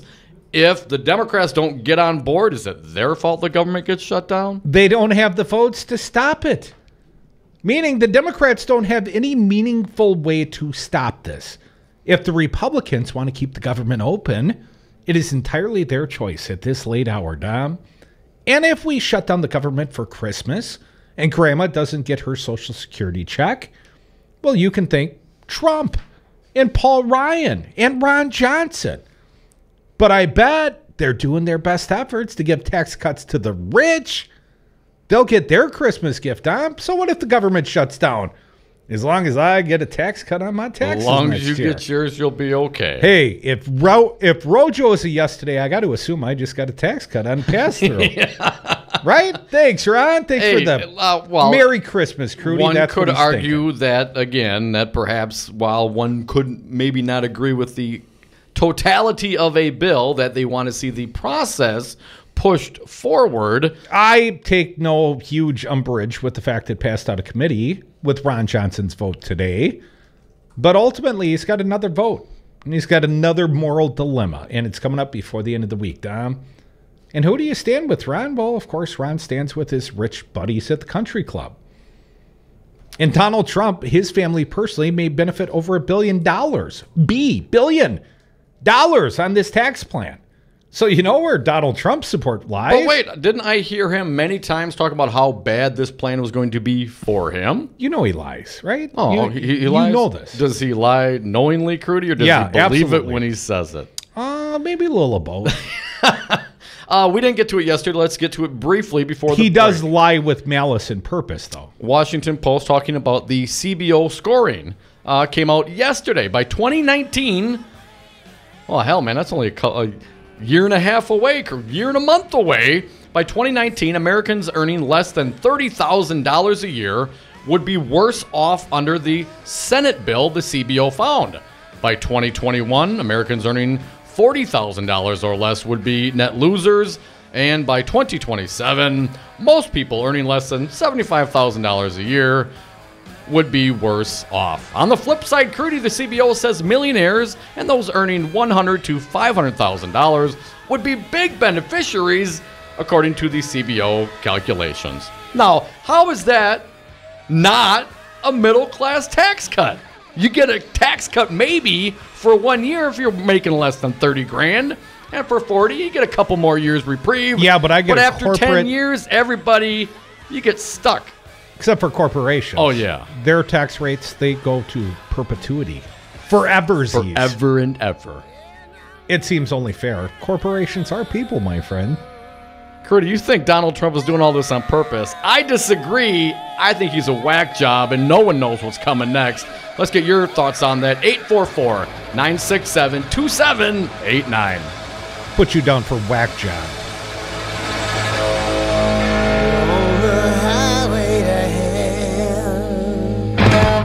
President Trump, where is your leadership? The American public is tired of obstructionists. Innuendos and intimations swirled around. We've made great progress today. I wrote this stuff all down, although I don't need it because I have a really good memory. That's no good. No good for America, no good for the American people, and frankly, no good for the president. Scott Walker thinks Wisconsin should once again hire him as governor. You wouldn't hire me to be a neurosurgeon. This is a person who has not worked in the private sector since 1993. You wouldn't hire me to run condos. You wouldn't hire me to run HP. And has made his political career. You probably wouldn't hire me to run the United States Senate. By using divisive tactics to the benefit of his corporate donors. First step is we're going to deal with collective bargaining for all public employee unions. Because you divide and conquer. Now he supports the largest publicly funded government subsidy of a foreign corporation in American history. You know, they can go suck lemons. And Scott Walker has yet to live up to his first campaign promise to create 250,000 jobs. Is this a campaign promise, something you want to be held to? Absolutely. Scott Walker, we the people are done sucking your lemons. This message was paid for by the People for People Corporation. Donate online at p4ppc.org, p4ppc.org. Going through divorce is a very emotional time in someone's life, and when I went through my first divorce, I really needed someone to help me through the legal aspects of what my rights were. That's why I got in contact with Lawton & Cates. The attorneys at Lawton & Cates. It's who you turn to for legal advice. 282-6200 or lawtoncates.com. When you need an attorney, trust the voice of experience. The only choice, Lawton & Cates.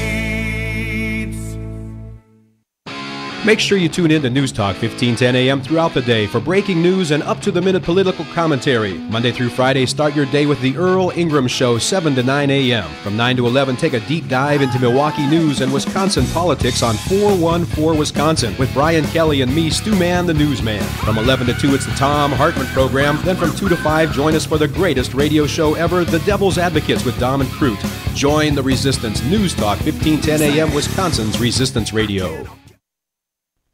Hey folks, sexy liberal Stephanie Miller here. Most new Wisconsin jobs are in Dane County, it's true.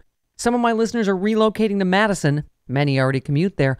When asked where to turn for a trusted real estate team that understands Madison, I say the same thing.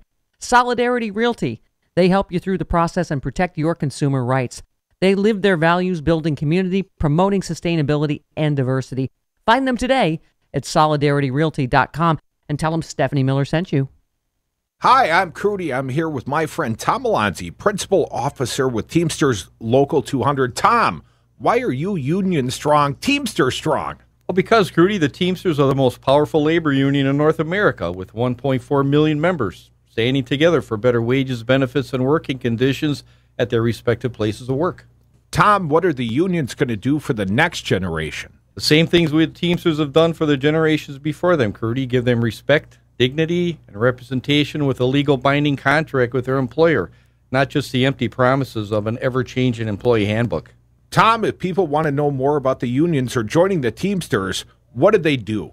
Well, Crudy, they can simply call Teamsters Local 200 at 414-771-6363 and say, I'd like to know more about becoming a Teamster. Or they can go to our website at teamsterslocal200.com.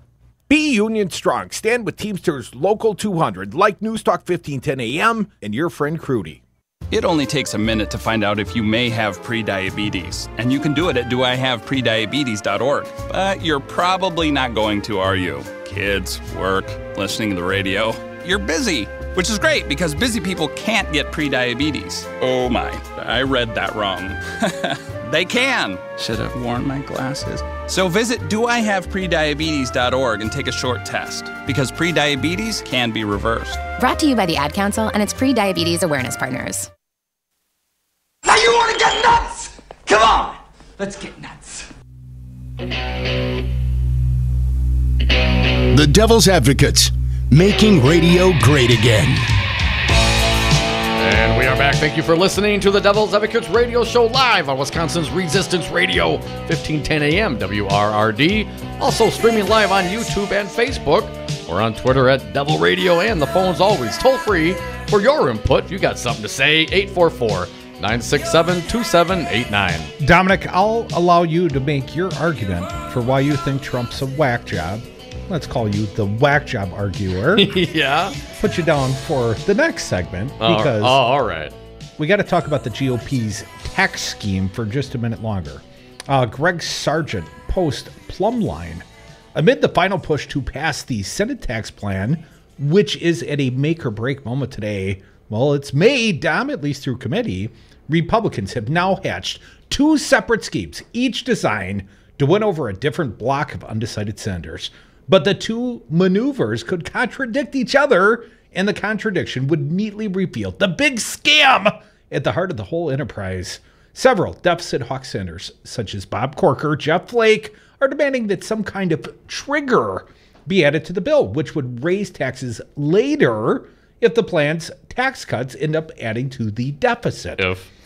I don't even mind that proposal so much. Oh, right. No. I'll try yours. But if it doesn't work, let's have this trigger. That's what the Republicans are. Some of them, yeah. A few of them, the reasoned ones. The bill would boost the deficit by $1.4 trillion in the short term. Some Republicans have argued that the spectacular growth unleashed by the plan would offset that, but Corker and Company and many economists are skeptical. Hence the demand for a tax hike trigger. As of now, this trigger would work, and whose taxes would go up are unspecified. At the same time, Senate Republicans are currently looking at ways to make the bill more generous to owners of pass-through businesses. Go, Ron Johnson! Of course, they're trying to win over Ron Johnson and Steve Daines of Montana.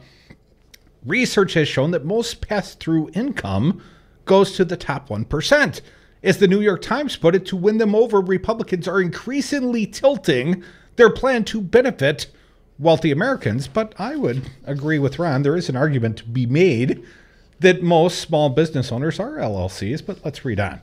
But here's the rub of the matter. As one tax analyst tells me, if Republicans make the plan more generous to the wealthy by doing more for pass-throughs to win over some senators, namely Ron Johnson, this would also add to the deficit, which should drive away the others.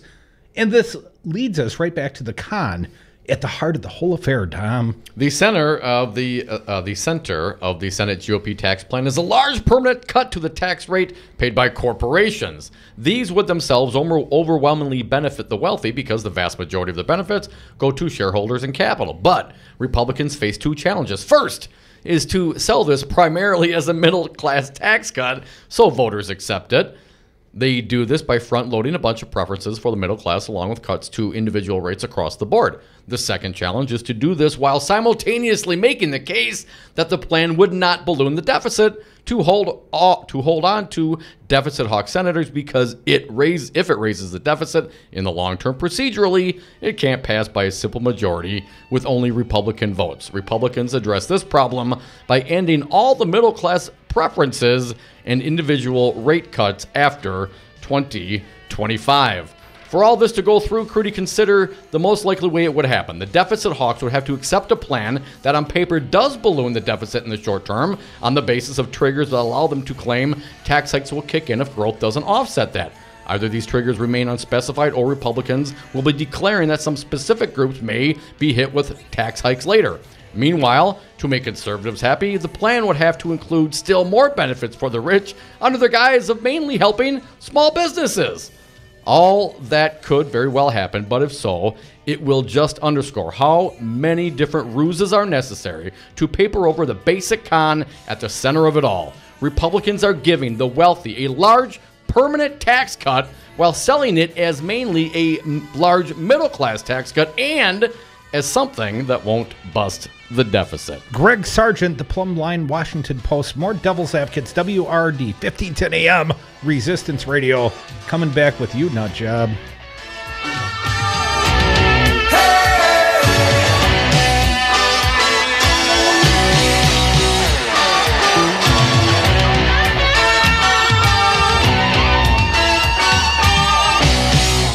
We have done so much for so many people. Take a look under your bed. Find stuff under there? What about jobs? No? Now try your basement. There's a pair of overalls that overall you're not so into anymore. A perfectly good laptop that hasn't sat in your lap in months. And even more stuff, but still no jobs? Well, you really have both. See, stuff is defined as household articles considered as a group. Sometimes this stuff is no longer needed. Wait, no longer needed? That can't be right. Because remember those jobs you were looking for? Those are really needed, and they're the stuff inside your stuff. Even inside that winter coat that moved with you to Phoenix. Our job is to unlock those jobs, and it starts when you donate your stuff to your local Goodwill. Here's how we do it. When you donate to Goodwill, we sell your stuff to provide job training for people right here in your community. So just by teaming up with Goodwill, you help create jobs. And isn't that worth parting with the leftover keytar from your 80s cover band? Goodwill. Donate stuff, create jobs. Find your nearest donation center at goodwill.org. A message from Goodwill and the Ad Council. This is the People's Sheriff. I need you to keep listening to Wisconsin's Resistance Radio, WRRD, 1510 AM, Waukesha, Milwaukee. Can I count on you? Do you own a rental property, or would you like to partner with a rental investment team? Call the pros you can trust at CCL Management. Rental expertise second to none, a general contractor on staff to direct repairs and improvements, and real estate brokerage services tailored to the small investor. If you're ready to invest in rental property or just need professionals to manage your real estate portfolio, call us, CCL Management, at 608-833-0009 or visit us on the web at cclmanagement.com. Hi, this is Brad Saug, owner of Zero Res Madison Carpet Cleaning. Zero Res is the best new technology in carpet cleaning. We have a patented process using empowered water, a high-tech process in which we force the water to act like soap. It doesn't want to stay in that state. It's jacked up and it's angry and it wants to hit the dirt and then it neutralizes. When we're done, all that's left in your carpet is just light moisture. In the end, you get the cleanest, greenest, healthiest carpet cleaning available. Call us at 848-9000. Zero Res. Spell it backward or forward. It's the right way to clean. What do current WRRD sponsors, guys like Lenny Mattioli, Crazy TV Lenny, now Crazy E-Bike Lenny, have to say about advertising with Wisconsin's only Resistance Radio? WRRD 1510 AM, would you call us a great radio advertising source or the greatest radio advertising source ever, sir? Okay, first of all, my emotional answer is the greatest. Yes. Now a realistic businessman answer, okay? I would say equal to or better than any talk show style radio station that I've ever advertised on. The return on invested advertising dollar is as good on your station as I've ever seen. Right now, it's the best. Be like Lenny. Advertise with News Talk 1510 AM. Call me, 414-635-0872, or email me, crute@newstalk1510am.com. Good afternoon. It is 3:32 for 1510 AM, WRRD, Wisconsin's Resistance Radio. My name is Brian Kelly. The owner of Penzeys Spices is giving the Boston store building at Northridge Mall to the city of Milwaukee. The building in the adjacent parking lot will be redeveloped for light industrial use. The city is hoping the project will spur additional business growth at the vacant shopping mall building. There could eventually be 3 light industrial buildings on the space where the Boston store building and parking lot are now. The Bucks are going to Sacramento tonight to play the Kings. Tonight, clear skies, lows around 30. Wednesday, sunshine, highs in the low 40s. And Thursday, mostly sunny, highs in the mid-40s. Currently, it is 56 degrees in Milwaukee and 54 in Waukesha for 1510 AM. WRRD, Wisconsin's Resistance Radio. My name is Brian Kelly.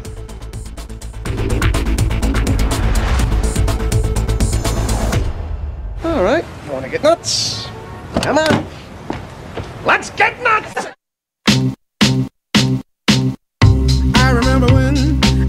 I remember when I lost my mind. The Devil's Advocates. Never personal, only politics. Even your emotions have an echo and so much. Welcome back to the Devil's Advocates Radio Show. I'm Crudy. That's the whack job. Oh, you think Trump's the whack job? That's the projectionist, Dominic. Is it? Hey, man, I'm a little crazy. I'm okay with that. I've come to terms with that a long time ago. Here, I often listen to Lefty Radio as I own this little radio station, this little venture. But then sometimes I also like to listen to the competition of an inferior sort, Rush Limbaugh in this case. Mr. Limbaugh, inferior radio product that he is, started today defending Donald Trump's slur, his use of the term Pocahontas, while meeting with Navajo code talkers yesterday at the White House. And of course, he said Pocahontas to take a swipe at Elizabeth Warren, one of my favorite politicians. And Rush, one of your favorite inferior radio hosts. Yeah. Rush seemed to think that this was all in the plan. Trump means to do this. This is sort of a chaos theory. And I don't necessarily disagree. Trump is masterful at stealing all the oxygen out of the room. Yeah. He is masterful at ratings. No one's ever watched a presidency, like people have watched this Trump presidency. He's got all the best ratings. Yeah, Tom. no one's seen a crap show like this ever before. Absolutely. It's like a car accident. Okay. Saw one on the highway last night. Everyone stopped and slowed down and watched it. It was transfixing. You're This supposed to slow slow down motion. You're supposed to slow down when there's an accident on the Yeah, side but of you the know, road, like when Rudy. it's on the other side of the highway, no reason to slow down then. But people always do because they want to see the car crash. Well, Donald Trump doesn't so much care.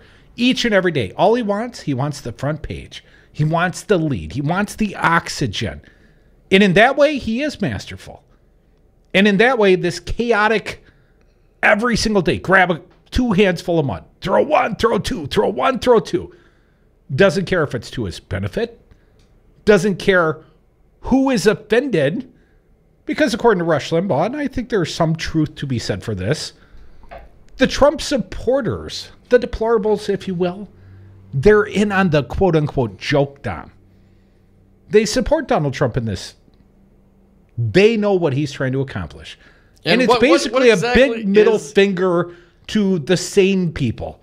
But this is truly pandering to the 35%-ish that love them some Donald Trump and can't wait to see what sort of outrageous thing he'll do next to fire up and stir the you-know-what with the mainstream media. Now, I of course, disagree. I think this man is nothing more than reactionary. He's an amoeba in some regards. I don't think his brain actually does anything. His instincts guide him. And being as reflexive as he is, I don't think you can plan this kind of disaster. For me to believe what Rush and what you seemingly seem to agree with, Crudy, would mean that yesterday, when Trump, do we have some sound of Trump yesterday? Let's just remind everybody when the code talkers from the Navajo Nation who served our country in World War II, these men heroes, 80, 90 years old, these vets were in the White House. Well, Trump turned to them and said, hey, you people were here long before us. And then he continued. Brian, will you play it, please? Although we have a representative in Congress who they say was here a long time ago. They call her Pocahontas. You could hear the smugness in his voice. Well, because he's he nothing knew but he's going to smug. take a sarcastic crack at But one he of knew his when. He knew perceived then. opponents. He knew because the reporting yesterday, he had a speech written, Crudy. He had a speech all ready to go. He was going to stick to the speech or not. So are you telling me? He did not Are you stick to telling the me that speech. the whole thing was a ruse? The whole presidency is a They made ruse. a speech for him, and he knowingly was going to go off script yesterday and hand the speech to one of the veterans? I don't think the plan is as detailed and complex as you might be describing it, but broadly, I think there is a chaos theory plan being played out masterfully by Donald Trump. Okay, plan would imply a result. But you're holding him to structure. Don. It's a No, nebulous I'm holding plan. you and Rush Limbaugh and anyone who thinks that this man is doing this with forethought as a plan of With action. intent. Well, he's certainly doing it with intent, but he's not doing it with any forethought, Crudy. I don't believe that for a minute. I mean, look at the way Huckabee Sanders reacted Thought, yesterday. forethought, I'm sure. I'm sure he's had lots of thoughts during his Nobody presidency. puts baby in the corner, especially when you're Donald Trump. It does not happen. This man is all over the board. I don't believe for a minute that there's any plan of action. I don't believe that he knew that when he walked in there yesterday that he was going to call Elizabeth Warren Pocahontas. I don't believe that. Now I know when it popped up, Maybe in his, not in his specifically. head, he was really excited about it. And then he was. And then the condit when he looks over to the veteran, and he says after that horrible statement, Put his hand on his shoulder. but I like you, though. You're a special people. What? The man, Crudy, come on. You seem to know your place. You know what I'm saying? No, absolutely not. This man does not plan like that. If that's the case, then what? The whole administration is in on it? Sort of. This broad, nebulous plan, which is be a WWE villain. He doesn't care. It's not about being good or bad or right or wrong. It is simply about being out front and getting the cameras pointed at you. Get the ratings. This man is great at ratings. I mean, when he was on The Apprentice, high ratings. I never watched it. Well, you don't watch a lot of pop culture. Okay. But my point is only this, Don. You know, it's horrible governance, no doubt. The plan is not a plan of accomplishment, but to his perception, he's winning right now. Every time we have a conversation. Did he really play Comey? Man, he really got Mueller sucked in on the deal, didn't he? Man, this is going great. This plan, I mean, the way to vet out Russian collusion, man, he's really making an effort to do that. Hell, look at how he did Gates. Look at how he did Manafort, man. Papadopoulos, screw you, man. You never should have come around that table, son. I told you. So you're telling me this is all part of some master plan? You can figure that out yourself. No, this man. Yes. This man. Sort of. You're right. It's chaos. There's no doubt about it. The plan is chaos. The plan is throw stuff out there and let your insiders, your Trumpkins, your deplorables in on the joke. I'm just going to say crazy stuff every day, and I'm going to wink at you, and you're going to know. It's like Carol Burnett pulling her ear. Trump every day is pulling my leg, and he's doing so on behalf of his 35% of supporters. Because if that's not his plan, Dom, if truly this chaos is just chaos. It's just chaos. Well, I think there's some it's method to his madness. It's just chaos. Is it chaos theory? I don't even know what that means. First and foremost, Pocahontas. You know, when this statement came out, the younger Trump, Eric, he had to protect Dad. Yeah. The protective sort. Young Eric Beavis, as I used to like to call him, Dom. And then I realized Donald Trump Jr. might be the actual Beavis in the equation. But anyway. Here. Well done, sir. Here's what Eric Trump had to tweet out. The irony of an ABC reporter whose parent company, Disney, has profited nearly $500 million on the movie Pocahontas, referring that name is offensive, is truly staggering to me. Faux? Now, I think Beavis is often staggered, probably Beavis Trump, Eric in this case, Dom. But I think the old man means to do it. I think he's grinning on the inside. Every day, if he can go back to his, West Wing abode, and if he can tell Melania, oh man, you should have seen me stick it to Elizabeth Warren today, and she just rolls her eyes and plays dead and hopes he finishes quickly and moves on. But let's jump into this piece from the Washington Post momentarily. Trump's Pocahontas obsession reveals a central miscalculation of his presidency. I didn't say it was a good plan. Yeah. Aaron Blake today at the Post. President Trump called Senator Elizabeth Warren, Democrat from Massachusetts, Pocahontas again Monday. And oh yeah, by the way, Rush says it's not Pocahontas, it's Pocahontas. F-A-U-X. Because of course the accusation is that Elizabeth Warren lied about her heritage to her benefit. Somehow she thought being 132nd Cherokee, as her mother or grandmother or someone in her historical past had told her, was to her, benefit? Because it's always been beneficial to be a minority here in the United States. But apparently they think that's the only way she got into Harvard or something. Playing off of her minority status. Did you dig they have things. She get casino money out of it? For $100, can't you get your blood work done, send your blood in, they'll tell you what you are. Well, I think that's how she now realizes she's not related to indigenous people. But let's get back to the story. Pocahontas, apparently not satisfied with the coverage he got when he called her that repeatedly during the 2016 campaign in March, in April, in June, or earlier this month, Trump decided to up the ante. This time, he deployed his favorite insult at the event honoring Native American code talkers. Yeah. The response has been about what you'd expect. Democrats and some journalists calling it a racial slur, in the White House declining to back down, saying Warren's questionable claim to Native American heritage is what's offensive.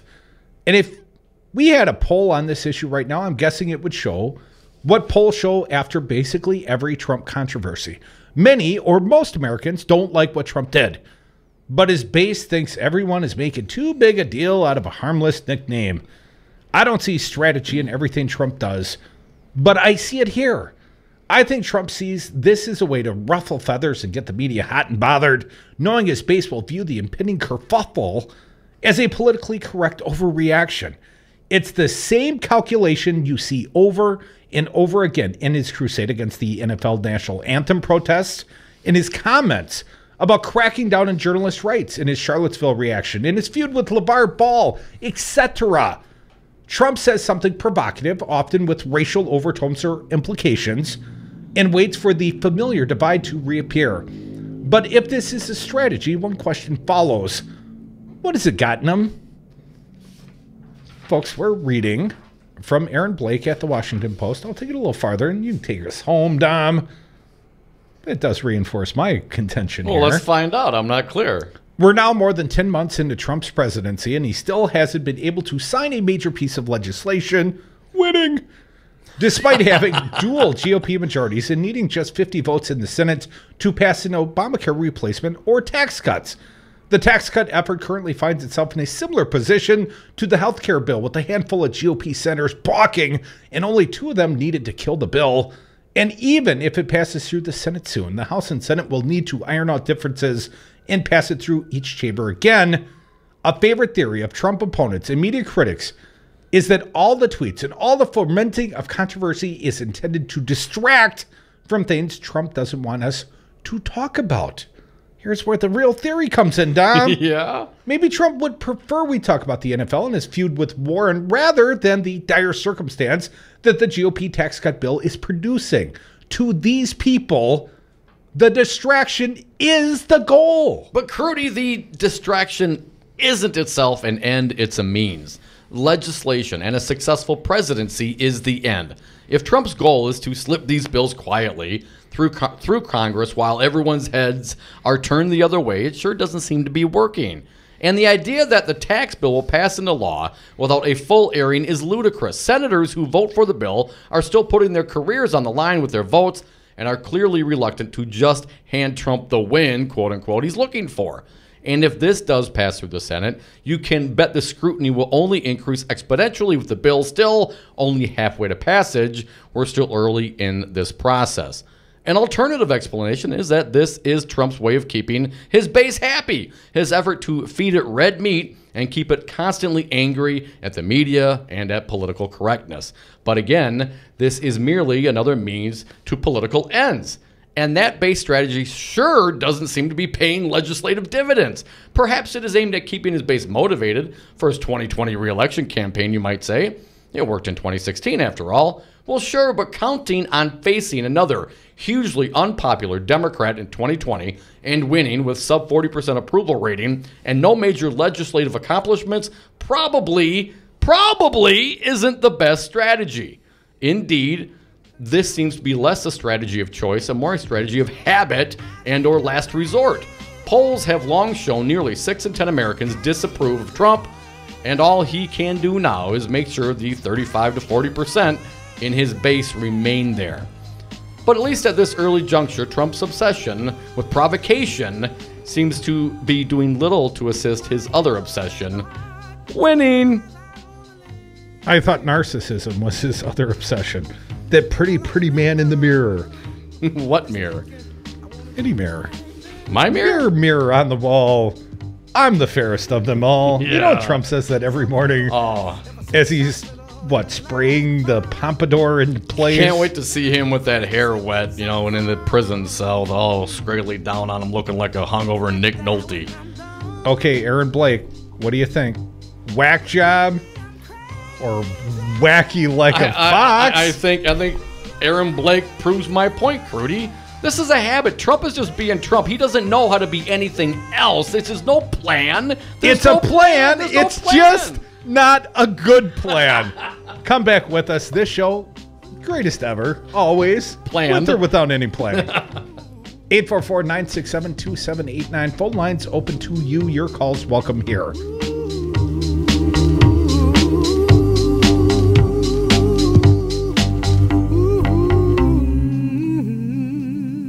So instead of saying they made a mistake, call it a typo. They made a mistake. They're trying to justify. Well, we're working on it. Man, I don't know what the you just said, little kid. But you special, man. You reached out and you touched it by the heart. Did you ever eat a perfect peach? Flavorful and succulent, juice dripping from your mouth. That's what you can expect every time you shop at Pete's Fruit Market. A perfect peach or any other fresh produce to satisfy your taste buds. Try Pete's brand new, clean, modern, full-service grocery store on Martin Luther King and North Avenue. Daily specials, organic fruits and vegetables, and always a perfect peach. Go to Pete's Fruit Market in Bronzeville. Tell them the Devil's Advocate sent you. If you're like a lot of companies, you know you need IT, but you aren't sure where to start. That's where Five Nines comes in. Hi, I'm Todd Stryker, President and CEO. For almost 15 years, Five Nines has been providing IT solutions to companies just like yours. We'll show you the solutions that are right for your business and give you the roadmap to success in the future. Find us at fivenines.com. That's the number 5, NINES.com. Have a drink at Regano's Roman Coin. This neighborhood corner tavern is as classic as the street it occupies. Family owned and operated since 1966, Regano's Roman Coin is located in a former Pabst Tide House on historic Brady Street, serving an array of craft beers with a focus on Wisconsin breweries. Also, weekly drink specials, trivia on Wednesdays, seasonal sporting events, parties hosted for all occasions, and pet friendly. Open 11 a.m. Tuesday through Friday, 10 a.m. Saturday and Sunday, closed on Monday. Regano's Roman Coin, Milwaukee's pet friendly, cash only ordering classic corner tavern. I don't know if you know the Devil's Advocates, but they are kind of a big deal. Well, you guys are having a good show so far. Hey, could you say that again? Just not for our sake, Paul, but for the sake of the audience. Yeah, tell everybody once again what a great show we are having. You guys have a good show almost every day. Wow, almost. All right, thanks for calling, Paul. I'm just kidding. Okay, every day. Tweet some shade at you, Paul. The Devil's Advocates, weekday afternoons on 1510 a.m. Wisconsin's Resistance Radio. So, Jesse, why should someone buying a home pay for an agent when they can go online or call a number on the for sale sign? Great question. First of all, never call the number on a sign to see a home. That's the seller's agent, and they don't represent your interests. If they show you the home outside of an open house, you forfeit your ability to have someone negotiate in your corner to buy that house at no cost to you. Well, with interest rates still at historic lows, how can buyers still get a great deal and protect their rights? Step 1, find a buyer's agent that you trust. Like you? Like me. I will find the home that best fits your needs, anticipate problems, and negotiate on your behalf from the offer through closing day. And the best part is that the buyer doesn't have to pay a dime for me to represent them. Solidarity Realty. They're real, they're solid, they're honest. Whether buying or selling in Madison or Dane County, call Solidarity Realty, 608-284-9311, or find them at solidarityrealty.com. If you're a single man under the age of 35, you'd probably like to know what the ladies are looking for on an online dating site. A guy who had a few drinks and later got pulled over for buzzed driving. See, that could cost you around $10,000 in fines, legal fees, and increased insurance rates. And doesn't a guy who's back living with his parents but calls them my roommates just scream Mr. Right? Buzzed, busted, and broke. Because buzzed driving is drunk driving. A message from the National Highway Traffic Safety Administration and the Ad Council. Today we decided to walk to school. The light counted. 15, 14. 31? I mean, 13? We took a left on Carroll Street. Danny's smart, but he gets distracted. He realized he forgot his homework. I hope he doesn't have another bad day at school. When you can see learning and attention issues from their side, you can be on their side. That's why there's Understood.org, a free resource for the parents of the 1 in 5 kids with learning and attention issues. Go from misunderstanding to Understood.org. Brought to you by Understood and the Ad Council. I don't know if you know the Devil's Advocates, but they are kind of a big deal. Back. Thank you for listening to the Devil's Advocates radio show live on Wisconsin's Resistance Radio, 1510 a.m. WRRD. You can join us on the phone, 844-967-2789. Dominic, when the announcer says we're kind of a big deal, I think he means me. Yeah? Why would you think that? Well, I am the larger of the deals here. I am the big deal. You are the little deal. I don't know about little. Let's talk about little liars Tell For me just a lies, moment. sweet little lies. I thought about that. I thought maybe thematically we should have some lying song. You could maybe work on that for the out cue. Fancy Brian's got to do something in there other than yawn. No yawning. Scratch his belly. Get in my belly. I'm very productive while doing all of that. Yes, you are. Thank you for everything you do. It's Giving Tuesday. And you get hair on everything, too. That's good. Keep the mics working, man. Come on, man. Now you're grossing me out just a little bit. Rick Wilson, Republican strategist, a little anti-Trump. Let's call a spade a spade. TheHill.com, reports this. GOP strategist Rick Wilson, a frequent critic of President Trump, said White House press secretary Sarah Huckabee Sanders knows she's lying, but continues to do it. I mean, her job is to be the liar in chief. Isn't that every press on behalf secretary's of the liar job? in chief? I mean, couldn't you? Now, perhaps we look at. They're not press all secretaries. required to lie bold-facedly like Sarah Huckabee Sanders apparently thinks her job description entails. Well, do tell. What is he talking about? Here's a quote, Tom. I always like to get the quotes accurately. Her job is contingent upon her being a serial congenital liar in defense of Donald Trump's latest outrages, Wilson said during an appearance on CNN.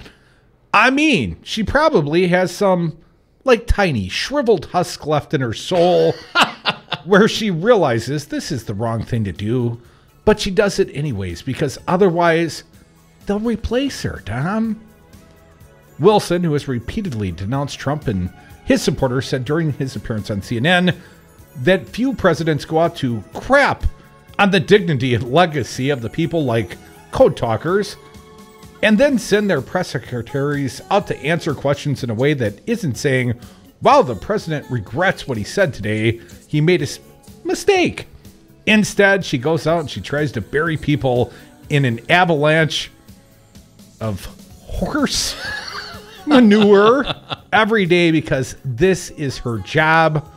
Man, the unconstrained of cable television, man. They're swearing all the time on CNN these days. Yeah, I wish we could do that on the air. Rick Wilson did not say horse crap. He said something way worse. More vulgar and profane, a word that we hardly ever use. Hardly. Because the FCC doesn't permit it on the air for us. So part of the plan, huh, Crudy? Worked perfectly. It's all part of the plan. Just like this show, it's always going just as the coach drew it up on the chalkboard. Come back, the happy hour starts now.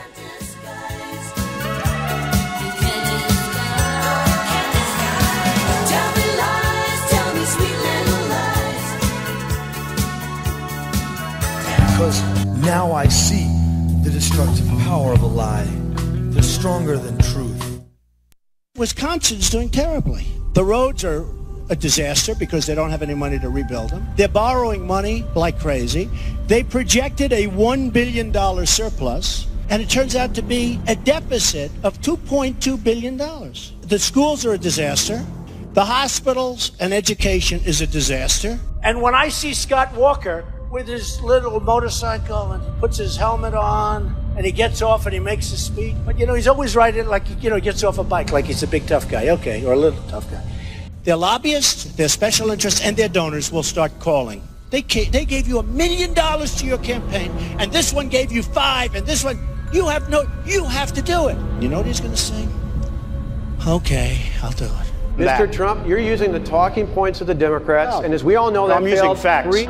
This message was paid for by the People for People Corporation. Donate online at p4ppc.org, p4ppc.org.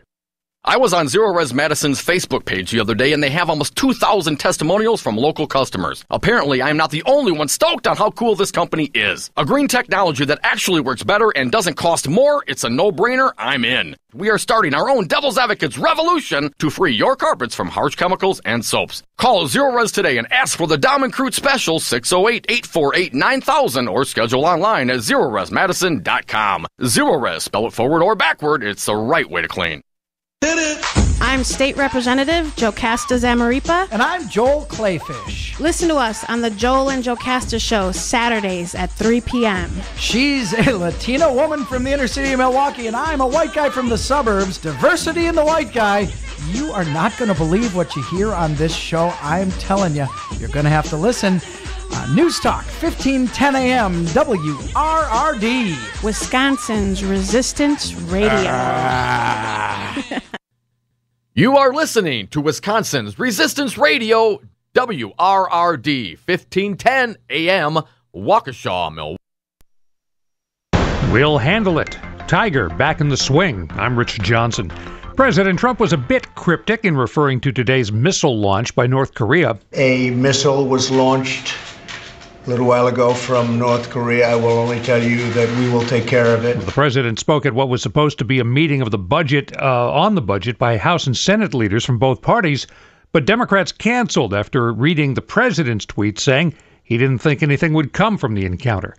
On Capitol Hill, there was progress. Senate Republicans got their tax reform plan through the Budget Committee. Republicans have long relished the idea of getting tax reform through Congress once they controlled both houses and the White House.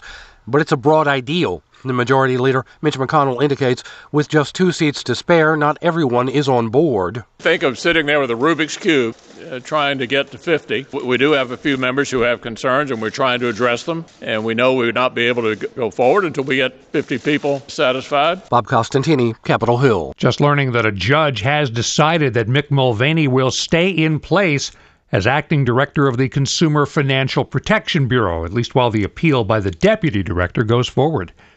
Many presidents and candidates have talked about it and then been talked out of it.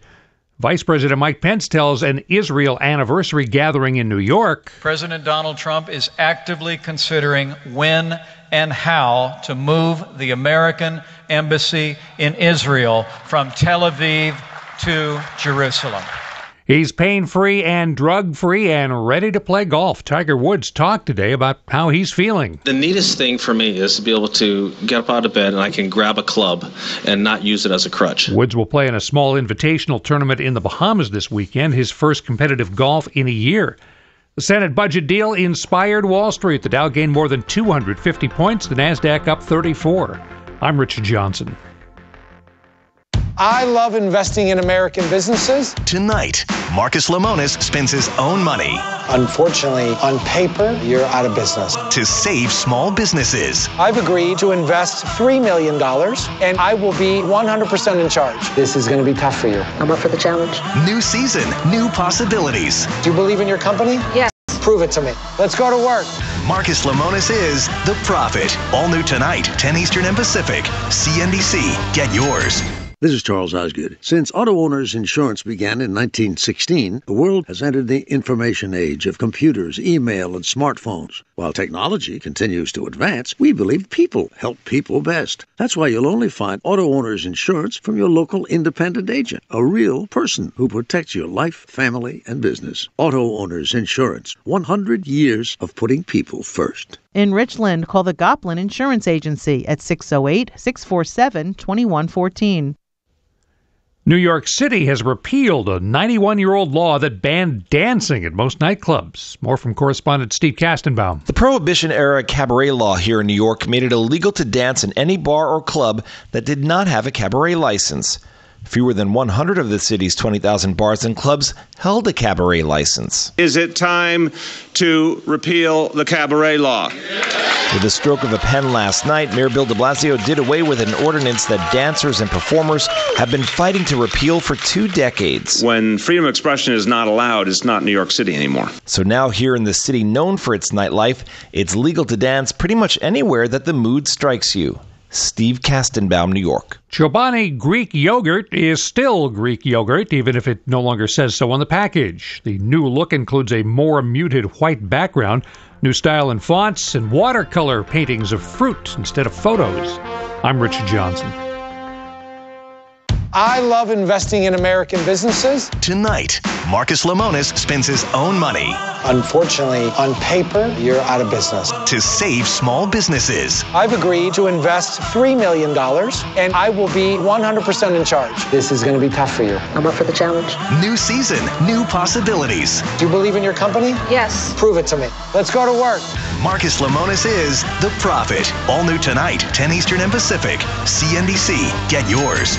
Protecting data across modern decentralized networks presents challenges that traditional backup solutions can't handle. At best, you'll waste time and money managing multiple solutions. At worst, gaps in coverage will leave your data vulnerable. Barracuda Backup is a single cloud-integrated solution that simplifies the backup process and allows data replication to anywhere on your network, a private cloud, Barracuda's cloud, or to the AWS public cloud. Reclaim your data. Try Barracuda Backup free at barracuda.com. Good afternoon. It's 4:05 for 1510 a.m. WRRD, Wisconsin's Resistance Radio. My name is Brian Kelly, and I have some headlines for you.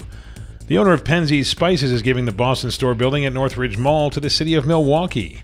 Also, the Mount Pleasant Village Board approved the Foxconn deal yesterday. The Bucks have cut the size of one of the main buildings of the entertainment complex, planned to be adjacent to the new arena.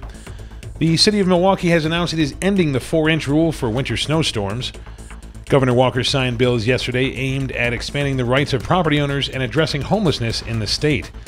The state of Michigan has signed a deal to change the way aging oil pipelines are used in the Straits of Mackinac between Lake Michigan and Lake Huron. And the Bucks are going to Sacramento tonight to play the Kings. Tonight, clear skies, lows around 30. Currently, it is 55 degrees in Milwaukee and 53 in Waukesha. For 1510 a.m. WRRD, Wisconsin's Resistance Radio, my name is Brian Kelly. The following program is a presentation of DC Communications, LLC. Warning, you are about to listen to the greatest radio show ever. And due to contractual obligations and to shield our airwaves corporate licensees from any semblance of liability, responsibility, and gullibility, we must tell you the views represented on this show are not necessarily those of this station or its management. This radio show contains differing points of view on current political topics, and due to the nature of its contents, it should be heard by everyone. Thank you for listening. 3, 2, 1. Now live from the heart of liberal Wisconsin, where the political party is just beginning, welcome to the Devil's Advocate Show. Best friends proving it's never personal, only politics. Please allow me to introduce myself. Now here are your hosts, Dom and Crute. Welcome back to the Devil's Advocates Radio Show. Dominic, we are sliding into the happiest half hour in radio. Half hour, I said. Yes, very I happy. meant to do that. It was all part of my plan. Yes, my chaos theory plan. You plan so much. You prepare so much. And why do I say it's a half an hour? Well, the FCC makes us turn off this fine AM broadcast signal. Why would they do that? It's my licensing. And it's all going to change soon. We're going to have a big announcement coming out. December 1st, I believe. That's Friday. This Friday. This Friday, we'll make an announcement. But in the interim, and an announcement doesn't mean action. It just means we're announcing what action we're taking. But be ready on Friday. We'll make a really big announcement. It'll be huge. You'll be so proud of us. And in the interim, get used to live streaming at newstalk1510am.com, newstalk1510am.com, because the FCC still makes me turn it off at sunset. Bastards. I'd like to double down on that sentiment. Dom, John Conyers, the venerable, perhaps the lecherous John Conyers of the great state of Michigan, he is being pressured now to resign from the House of Representatives. He's already left his position with the House Judiciary Committee, a very powerful position. But now a second Dem lawmaker has called upon Conyers to resign. The Hill.com reporting at this hour, Dom, a second House Democrat on Tuesday called for Rep. John Conyers to resign as lawmakers return to Washington for the first time since allegations of sexual harassment against him surfaced. Pramila Jayapal, a Democrat from Washington, said in a statement that Democrats should not condemn President Trump and Alabama GOP Senate candidate Roy Moore for allegedly engaging in sexual harassment, and a quote, Dom, then turn a blind eye to our own who face credible charges against them. Jayapal noted that she had looked up to Conyers, the longest-serving House member and co-founder of the Congressional Black Caucus, for decades. Yet Jayapal said that she believes the women who have alleged Conyers sexually harassed them while they worked as his staffers. Quote, The actions and subsequent deflections from the growing tide of sexual harassment cases in Congress not only hurt individual women, but they undermine our institution of democracy, Jayapal said. It is not easy for me to reach this conclusion because, as a civil rights activist, I have looked up to Rep. Conyers for decades. I believe these women. I see the pattern, and there is only one conclusion. Mr. Conyers must resign. Conyers, 88, announced on Sunday that he would step aside as the ranking Democrat on the powerful House Judiciary Committee amid an ethics investigation into sexual harassment allegations. Why take the half step of stepping aside at 88 years old? Why do the half step? Why are you stepping aside? If you didn't do anything wrong, why step aside? Well, the Judiciary Committee, is the place where one might go to seek law and order. I don't know, man. If it's an ethics investigation, I don't know why you got to step down. I would say that seems like the pressured half step. But yeah, ultimately, if you're guilty of the crimes being alleged, at least, yeah, I would suspect in any circumstance, if you're making financial settlement over sexual harassment allegations, if they happen at the workplace, there's some criminality there. And perhaps he should step aside. From the Detroit News, Curdy, you mentioned it, former staffer of U.S. Rep. John Conyers said the veteran lawmaker made unwanted sexual advances toward her, including inappropriate touching, adding to allegations by other unnamed former employees that have prompted a congressional investigation. So we're clear, this is at least two staffers have made the accusations against Conyers. Yes, Deanna Mayer, who worked for him from 1997 to 2005, told the Detroit News that the Detroit Democrat made unwanted advances toward her 3 times. Mayer is the second former Conyers staffer to go public with accusations about the lawmaker.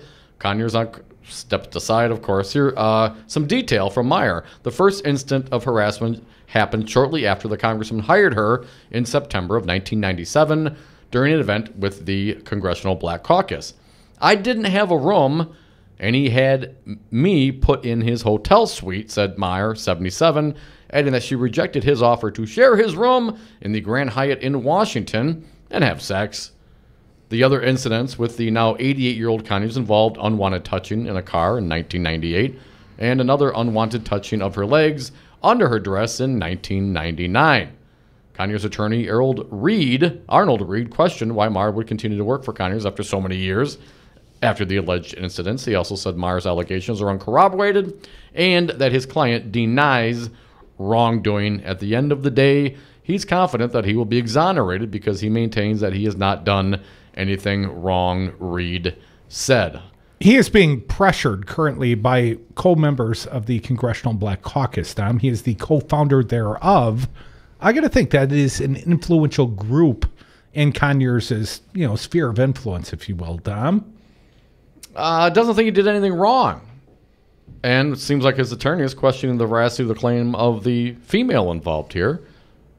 But we hear other progressives and Democrats and even some Republicans say, you got to believe the ladies, you got to believe the women. You have to believe the accusers. But what is it? Is it people in power? They just think they can do whatever they want? Or are all these people coming out of the woodwork now to get their 15 minutes of fame? I'm not clear why anyone would choose this as a pathway to 15 minutes of fame. I certainly can't imagine putting oneself through that sort of scrutiny for a little media attention. Ultimately, I would say this, Tom. I think you see a tremendously different reaction from Republicans and Democrats, even when it's the home team accused. I don't see people... Well, not Conyers, though. I mean, certainly other, as you mentioned, in the Congressional Black Caucus, certainly other Democrats are calling for this, but he's not. And the venerable 80 years old, been there a long time. Where's the leadership? After 88 years, is he entitled to due process? I think Nancy Pelosi said something of that effect. Due process? Is this a criminal proceeding? Or is it okay for just dirty old men to be grabbing women under their skirts when they don't like it? If there is an ethics investigation, presumably there will be a conclusion to the investigation. And I do agree that he should have been forced off, stepped down from the Judiciary Committee. He certainly should not hold this position of leadership. Why? I mean, if he's not going to resign, why should he step down? I don't get the half step. It makes absolutely no sense to me. Well, I would say you don't leave someone accused wounded in a position of power as such. And if he clears the hurdle of due process, if these women's allegations are proven to be scurrilous, or at least they're not, committed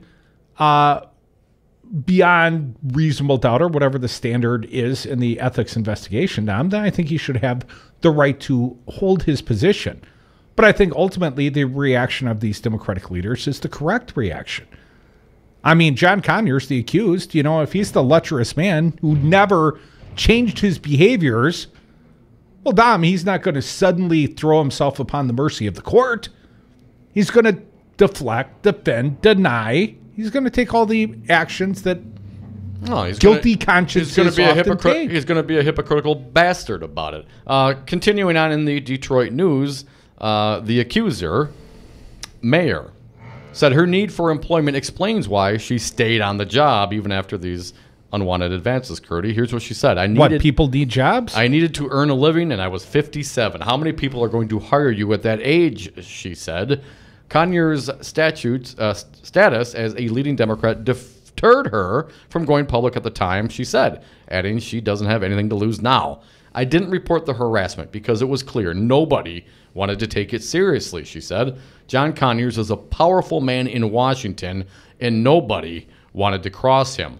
Former Detroit Free Press reporter Joel Thurtell said Monday that Mayer told him about the alleged abuse at the time, but she didn't want to go on the record. Here's what he said. She told me about the sexual harassment claims, but at the time she didn't feel confident she wouldn't be hung out to dry and retaliated against, said Thurtell, who left the Free Press in 2007 and runs a blog, Joe on the Road. So there was no way I could report it. I spoke with her last week, and she said she didn't feel comfortable at the time going on the record with the accusations. So at least somebody at the time was told.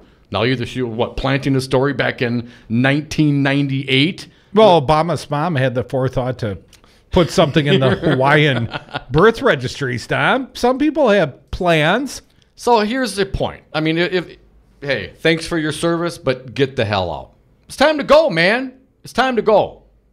You can't do these things. You can't do I don't care what you did. A lot of people, I know Nancy Pelosi kind of defended, but I will go along with her as well. You believe the victims in the case, and it's time to step not down just from your committee chairmanship, but step out of Washington. Go home, Conyers. What kind of leadership do you have? Do you show when you allegedly perform these kinds of acts, and then what, you waffle? You send your attorney out and say, hell, why didn't she quit her job then? It sounds very Republican-esque of them, and like some of the Republicans support Trump, or even the dude down in Alabama. Well, it just sounds like the deflections and actions of perhaps a predator. And I don't disagree with you. John Conyers, should go. Resign. Time to move on. Time to face the music, if appropriate, within the statutes of limitations, if there is criminality there. But ultimately, I prefer the Democrats' reaction. Democrats at least are making some efforts to stand for women, for victims. Is Conyers doing that, though? The venerable leader? Did you expect the perpetrator to stand for the victims? That's like seeking Trump to stand with the victims, Dom. Well, Trump called them liars, too. But that doesn't mean they're lying. Probably means Trump's lying. Guilty as sin. He even lied about the Access Hollywood tape. After he apologized for it. And let's go there next. Yeah, let's do so. Come back with us. More Devil's Advocates. Also, we got a new CFB director, Mick Mulvaney. Courts have ruled. Come back with us. Wouldn't it be nice if we actually got along with people? He groped me. They call me the ratings machine. We've got Jesse Pica-Holtz in studio with Solidarity Realty. Jesse, why on earth are you advertising in the Milwaukee area when you help buy and sell homes in Dane County? Simple. Since Walker's policies have taken hold 7 years ago, most new job growth in Wisconsin has happened here in Dane County because of its progressive policies. And plenty of folks who commute to or from Madison already know that many rentals here are more expensive than a fixed mortgage. Solidarity Realty. They're real, they're solid, they're honest. Whether buying or selling in Dane County, call Solidarity Realty or find them at solidarityrealty.com. Teamsters.com. Hi, I'm Crudy. I'm here with my friend Tom Alonzi, Principal Officer with Teamsters Local 200. Tom, why are you union strong, Teamster strong? Well, because, Crudy, the Teamsters are the most powerful labor union in North America with 1.4 million members, standing together for better wages, benefits, and working conditions at their respective places of work. Tom, what are the unions going to do for the next generation? The same things we Teamsters have done for the generations before them, Crudy. Give them respect, dignity, and representation with a legal binding contract with their employer, not just the empty promises of an ever-changing employee handbook. Tom, if people want to know more about the unions or joining the Teamsters, what do they do? Well, Crudy, they can simply call Teamsters Local 200 at 414-771-6363 and say, I'd like to know more about becoming a Teamster. Or they can go to our website at teamsterslocal200.com. Be union strong. Stand with Teamsters Local 200, like News Talk 1510 AM and your friend Crudy.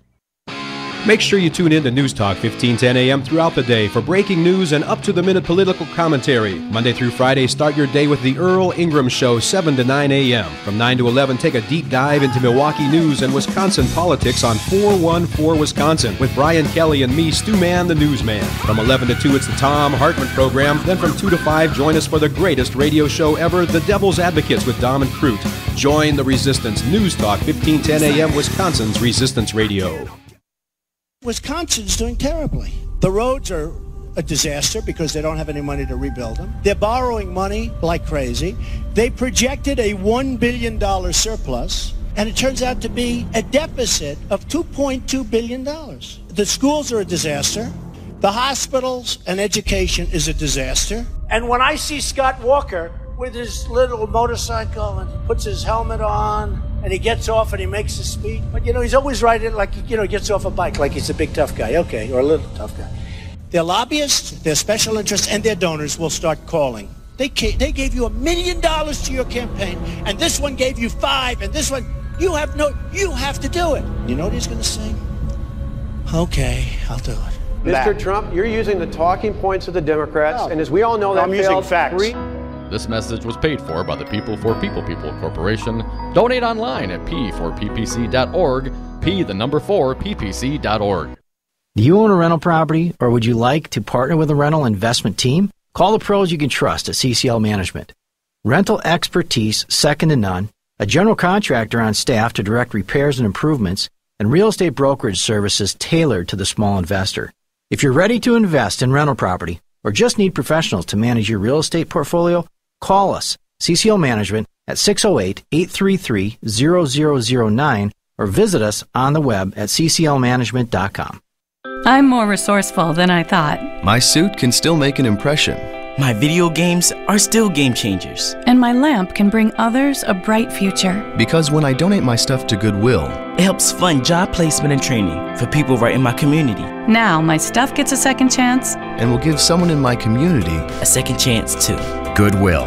Donate stuff, create jobs. Find your nearest donation center at goodwill.org. That's goodwill.org. This message brought to you by Goodwill and the Ad Council. When they go low, we get high. Dom and Crute are the Devil's Advocates.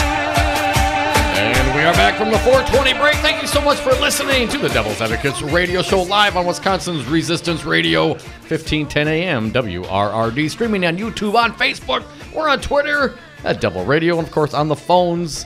Give us a call if you got something to say, 844-967-2789. Dominic, I wanted to point out something we talked about way back in the 2 o'clock hour. The Wisconsin Assembly, in a bipartisan fashion, will block the public release of any records regarding sexual harassment allegations. In the Capitol. In the Capitol. And a press conference co-hosted by Speaker Robin Vos and Assembly Minority Leader Gordon Hentz, he's the Democrat. They're doing this in a bipartisan fashion. Their explanation is beyond plausible, let's say. Their explanation is somehow they're doing it for the victims. But what we don't know is what? Are we, the Wisconsin taxpayers, paying out sexual offenders? Good question. I don't know. Have we paid out lawsuits? Great question. Have there been multiple allegations? Do we have people working in the Wisconsin State Capitol to this day that have been alleged to have sexually harassed either their staff or co-workers or colleagues in some way, shape, or form. And the fact that the Democrats are now standing with the Republicans in this action is really somewhat indefensible, Gordon. Is it possible that they're not as release worried about redacted the records then victims, and they're worried about the crap show that would ensue if there was a lot of information given out there? Oh, if there was transparency, we, the taxpayers, might be upset about the number of claims that have been settled, yes, or the number of allegations that have gone on. Yes. Probably not just against Republicans, but also Democrats. And isn't that what transparent government is all about? I mean, we're talking about basic human decency in the workplace, in our governmental halls. Everything that building is paid for with tax dollars, presumably the defense or payoffs of any claims as well. Yes, there should be something more than nothing. Well, if you would like that information, pound sand. That is the response. That is the response the Wisconsin State Journal got. That's an unacceptable response. Absolutely unacceptable.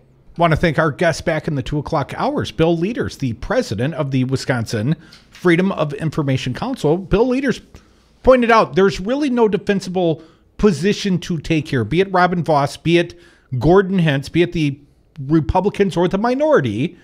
There is no defensible reason why the public should know if there are sexual assault allegations going on against our elected officials or the staffers that our tax dollars pay for. I think this is information that as a voter in the state of Wisconsin, I would want to know. I want to know what's going on in our capital. I want to know what's happening with the person who's sent to the State House to represent me. Are they doing so in an honorable fashion, or are they creating an environment that is not so healthy? Maybe people wouldn't want to get involved in government. Maybe people will not want to pay attention. Oh, but if all this comes out, maybe people will pay attention, and maybe that's what they're really concerned about. Well, the Human Resources made all the Senate and Assembly staffers attend this mandatory training. Oh yeah, but lawmakers, they were exempted. Encouraged to attend, but I'm sure we don't have any lecherous Republicans or Democrats in the Wisconsin State Capitol. No, of course not. And of course, we can be reassured by the fact that they won't release any of the records. Well, they said, both Voss and Gordon Hentz, that if there were any issues, that they could come to them personally. That's not reassuring? That's so reassuring. Yeah, there you go. That's nice. Folks, the FCC makes us turn off 1510 AM, but you can live stream us 24/7 at newstalk1510am.com. More Devil's Advocates after this short break.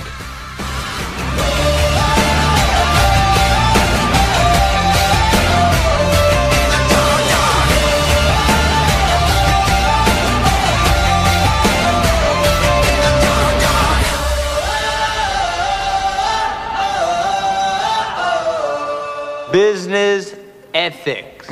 When you are given immunity, that means that you've probably committed a crime.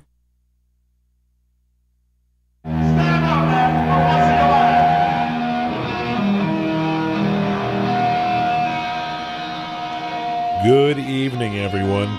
Due to FCC regulations and that we are a daytime AM radio station, this now concludes our broadcast day. But you don't have to leave us. We do stream online 24/7 at newstalk1510am.com. That's newstalk1510am.com. Or check us out on the TuneIn app at WRRD 1510am. For those of you already streaming, we now continue regular programming, and please welcome your friends from the radio station. Say hi, everyone. News Talk 1510 AM, WRRD, Wisconsin's Resistance Radio.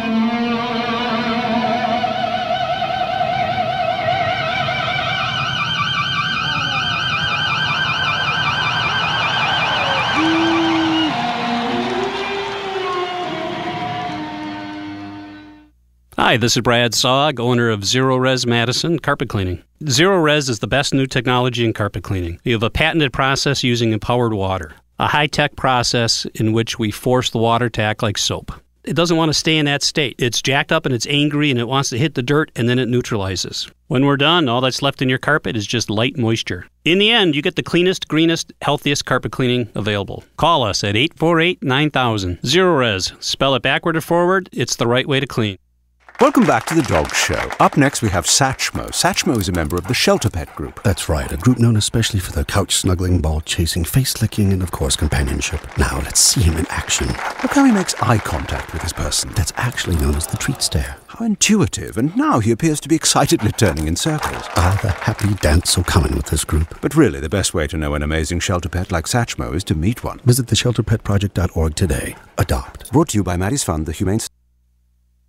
The Stephanie Miller Show is on twice daily, 6 to 9 p.m. and midnight to 3 a.m. You can stream The Stephanie Miller Show and all of our fine programming on newstalk1510am.com. Businesses today thrive and survive with technology. At Five Nines, we provide businesses with the IT tools they need to stay relevant. We offer enterprise-level solutions at competitive prices. I'm Todd Stryker, President and CEO of Five Nines. Let us manage your IT so you can focus on more important things, like running your business. Check us out at fivenines.com. That's the number 5, NINES.com. Unexpected reactions to smart financial decisions brought to you by feedthepig.org. Well, I finally did it. I improved my credit score. You're kidding, right? No. How are we supposed to be the bad boys of electro-synth pop if you're out there being responsible? The band is about to be discovered. This is our year. Yeah, you've been saying that for a while now. You think anyone in the Rock and Roll Hall of Fame was worried about their credit score? I never really thought that. Of course they weren't. Rock stars aren't supposed to think about that kind of stuff. We're supposed to think about how many guitars we've smashed, write aggressively sensitive power ballads, start questionable fashion trends, tragically break up and blame creative differences. All right. I thought maybe it was time to take control of my finances, you know? Start using a budget, get out of debt, set some goals. A budget? Debt? Set some goals? Listen, I knew that we'd have our creative differences, but I was hoping they'd involve a little more scandal. When it comes to financial stability, don't get left behind. Get tools and tips for saving at feedthepig.org. This message brought to you by the American Institute of CPAs and the Ad Council.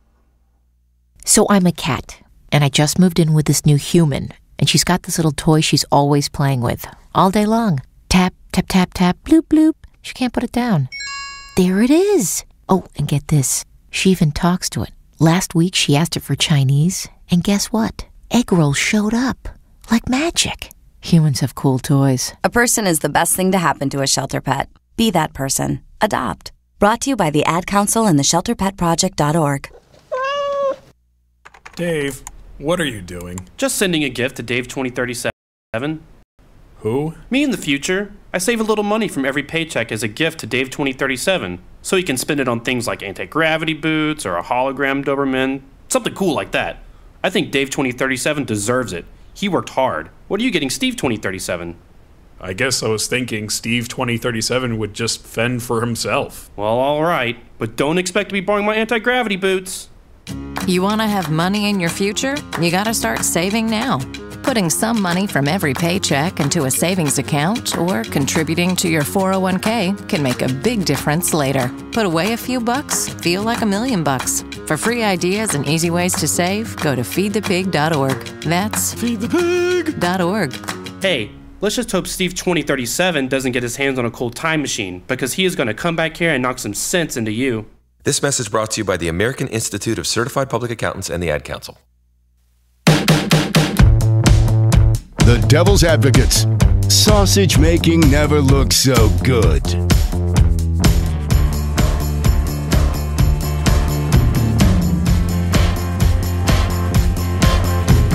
You're so cruel, though.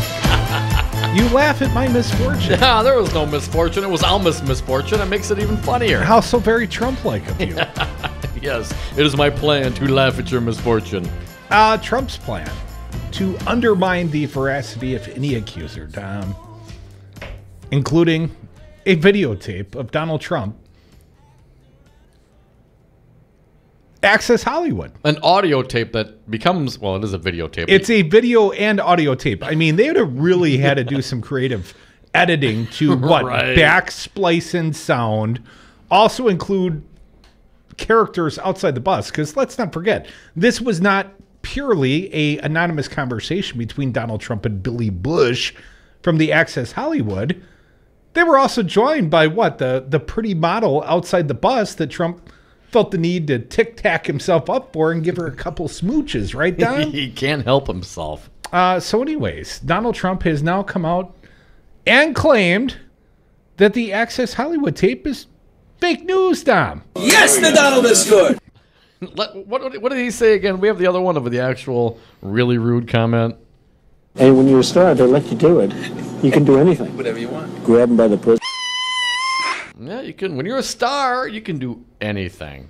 Well, Dominic, you know, it's not usually our go-to source, Access Hollywood. But when attacked, they do have the right to defend themselves and the veracity of this tape, if in question. Well, Access Hollywood, they got an answer, Dom, and here's what they say as of today. Jacqueline Thompson at The Hill reports, Access Hollywood is responding to reports that President Trump doesn't believe that their infamous tape of him on the program bragging about groping and kissing women without their consent is real. Here's a quote, Dom. We wanted to clear something up that has been reported across the media landscape, host Natalie Morales said during a Monday broadcast. Let us make this perfectly clear. The tape is very real. Remember, his excuse at the time was locker room talk. He said every one of those words. Trump reportedly told a senior and an advisor earlier this year that he believes the tape, which was recorded in 2005 and came to light weeks before the presidential election, might not be authentic. Trump acknowledges that it was him caught on the tape after it was released last year and apologized for the comments, describing them as locker room talk between men.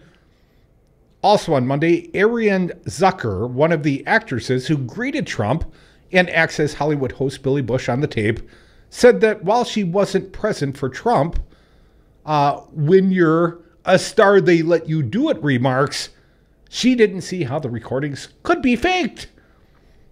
I don't think I see how that could be feasible either, Don. One more quick quote. I don't know how else that could be fake unless someone's planting words in your mouth, Zucker told CNN host Anderson Cooper. How do you apologize for something and renege on it?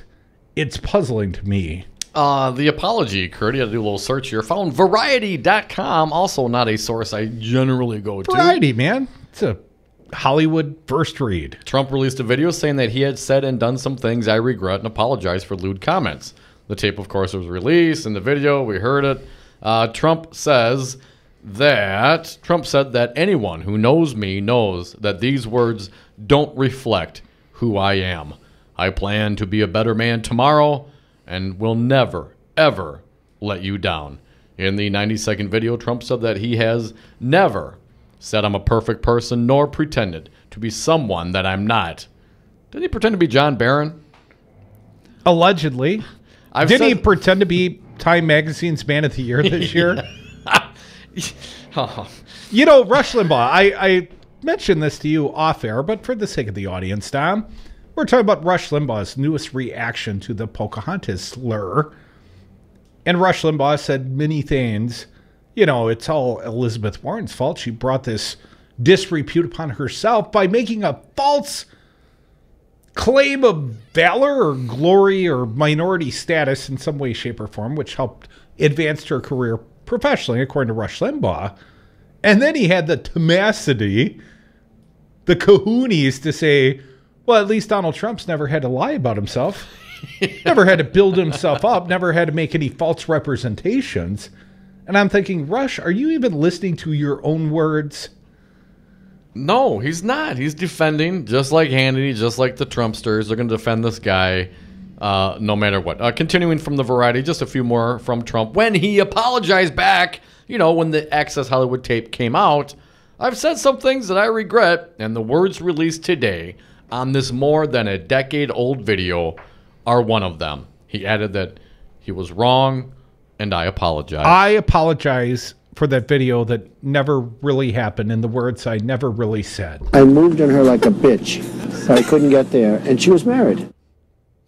So he took her furniture shopping. I never tried that move before. Hey, baby, I just bought a love seat. You know what that means, right? Oh, see, you rookie. I can just see it now in lacrosse, Crudy, where you and I went to college.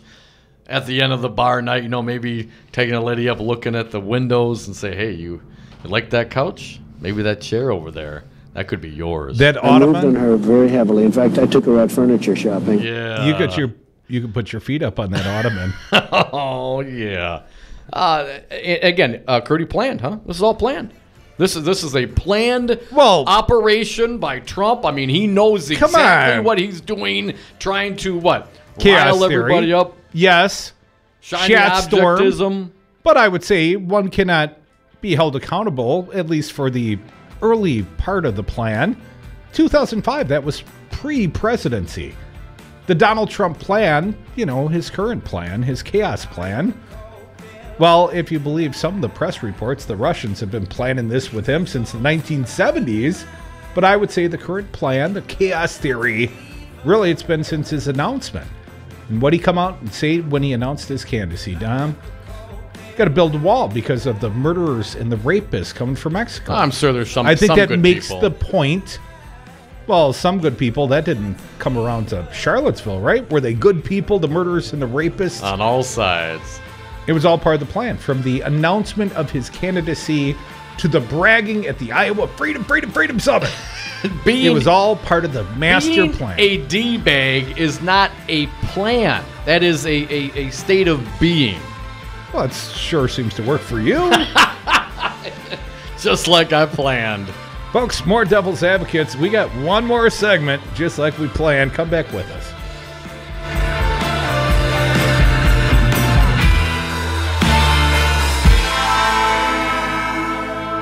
Hey, when you're a star, they let you do it.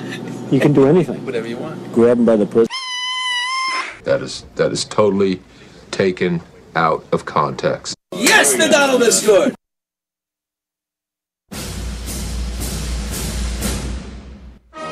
We are the People for People Corporation.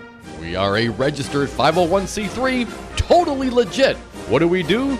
We take your uncapped, dark money, tax-deductible donations, private or corporate, always anonymous, and we turn it into free speech. Educate Wisconsin through advertising, which may or may not be in coordination with the candidate. Isn't that illegal? It should be, but it's not under Wisconsin law, thanks Governor Scott Walker. Politicians in Wisconsin are beholden to the millionaire and billionaire sugar daddy and sugar mamas that finance their campaigns. Time to make them beholden to we the people for People Corporation. Give your tax-deductible donation to the real patriots, the People for People Corporation, P for ppc.org, P, the number 4, ppc.org. Did you ever eat a perfect peach? Flavorful and succulent, juice dripping from your mouth. That's what you can expect every time you shop at Pete's Fruit Market. A perfect peach or any other fresh produce to satisfy your taste buds. Try Pete's brand new, clean, bottled, full-service grocery store on Martin Luther King and North Avenue. Daily specials, organic fruits and vegetables, and always a perfect peach. Go to Pete's Fruit Market in Bronzeville. Tell them the Devil's Advocate sent you. Have a drink at Regano's Roman Coin. This neighborhood corner tavern is as classic as the street it occupies. Family owned and operated since 1966, Regano's Roman Coin is located in a former Pabst Tide House on historic Brady Street, serving an array of craft beers with a focus on Wisconsin breweries. Also, weekly drink specials, trivia on Wednesdays, seasonal sporting events, parties hosted for all occasions, and pet friendly. Open 11 a.m. Tuesday through Friday, 10 a.m. Saturday and Sunday, closed on Monday. Regano's Roman Coin, Milwaukee's pet friendly, cash only order and classic corner tavern. Have you outgrown your house? Are you sick of apartment living? Not ready to buy but know you need to move? Hi folks, this is Tom Hartman for CCL Management in Middleton. You should consider moving up to one of the finer rental homes CCL Management represents. Unique houses and condos, always clean, most are pet friendly. Visit cclmanagement.com today to find your new home. CCL Management, Dane County's premier leasing and property management company. Call CCL Management at 833-0009. That's 833-0009 or visit cclmanagement.com today. You've been taking the right actions, resisting the GOP's destruction of our state and country. You've marched, written letters, and listened to those busy signals day after day. Countless times you've hashtagged and frowny-faced articles on social media. You're not alone, but it's time to take the next steps. All politics are local. Support, vote, and elect progressive candidates to office with your Democratic Party. Your ideas and energy are what the party is missing. This ad sponsored by the Walworth County Dems, walworthdems.org. When you need an attorney, trust the voice of experience, the only choice, Lawton and Cates. I needed an attorney because I was injured at work. I wanted to find a reputable attorney. The results that I got with Lawton and Cates were very good. I'm very happy with the way I was treated and the end result that I got. Trust the voice of experience. Call the attorneys at Lawton and Cates, 282-6200, 282-6200. Grass-fed, locally raised. Tom Perez, chairman of the Democratic National Committee. Hey, great to be with you. And since I spoke last, I went to my first game at Camp Randall. So all right. I was very excited. Well, I feel quite confident that was a victory as my team's undefeated, Tom. Hey, I agree. Our team, you should say. My daughter's there at Madison. Oh, that's right. It was a great day. Happy Great Badgers. Day. The Devil's Advocates, weekday afternoons on 1510 AM, Wisconsin's Resistance Radio. Women want them. Men want to be them. Tom and Crute are the Devil's Advocates. And we are back. Thank you for listening to the Devil's Advocates live on Wisconsin's Resistance Radio, 1510 AM, WRRD. Last segment of the day. If you got something to say, now's the time. 844-967-2789. Dominic, I have something to say. It's a rarity, I know, but today I say Republicans are hypocrites on family values. And now I offer a piece from Politico.com that's going to contradict my viewpoint on this. Oh, yeah? But I feel quite confident I am right, and the author of this is the incorrect one.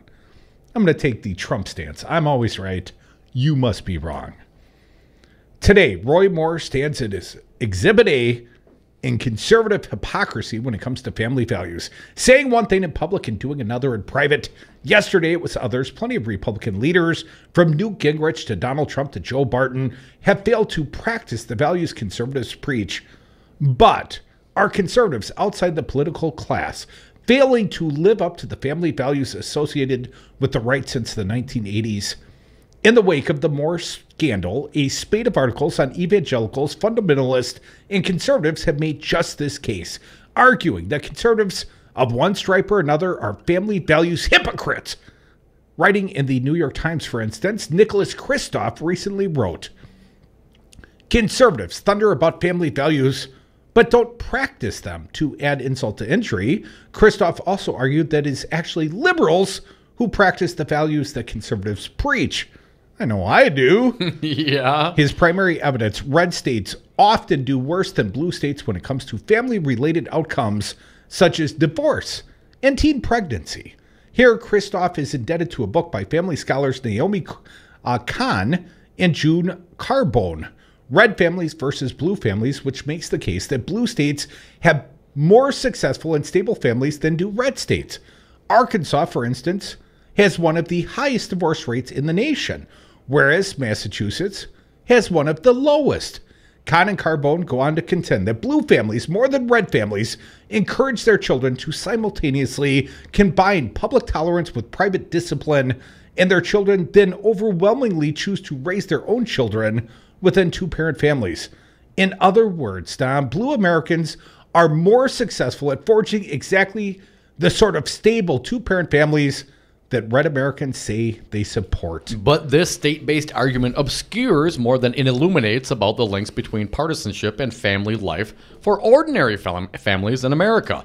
Scholars and journalists who have bought into the idea that red Americans are hypocrites on family values because some red states do poorly when it comes to family stability are committing what is called the ecological fallacy of conflating the family behaviors of individual conservatives with the family behaviors of states dominated by conservatives. So while it's true Republican states in the South have more family instability than Democrat states in the North, That does not mean Republicans as individuals necessarily have more unstable families than Democrats as individuals.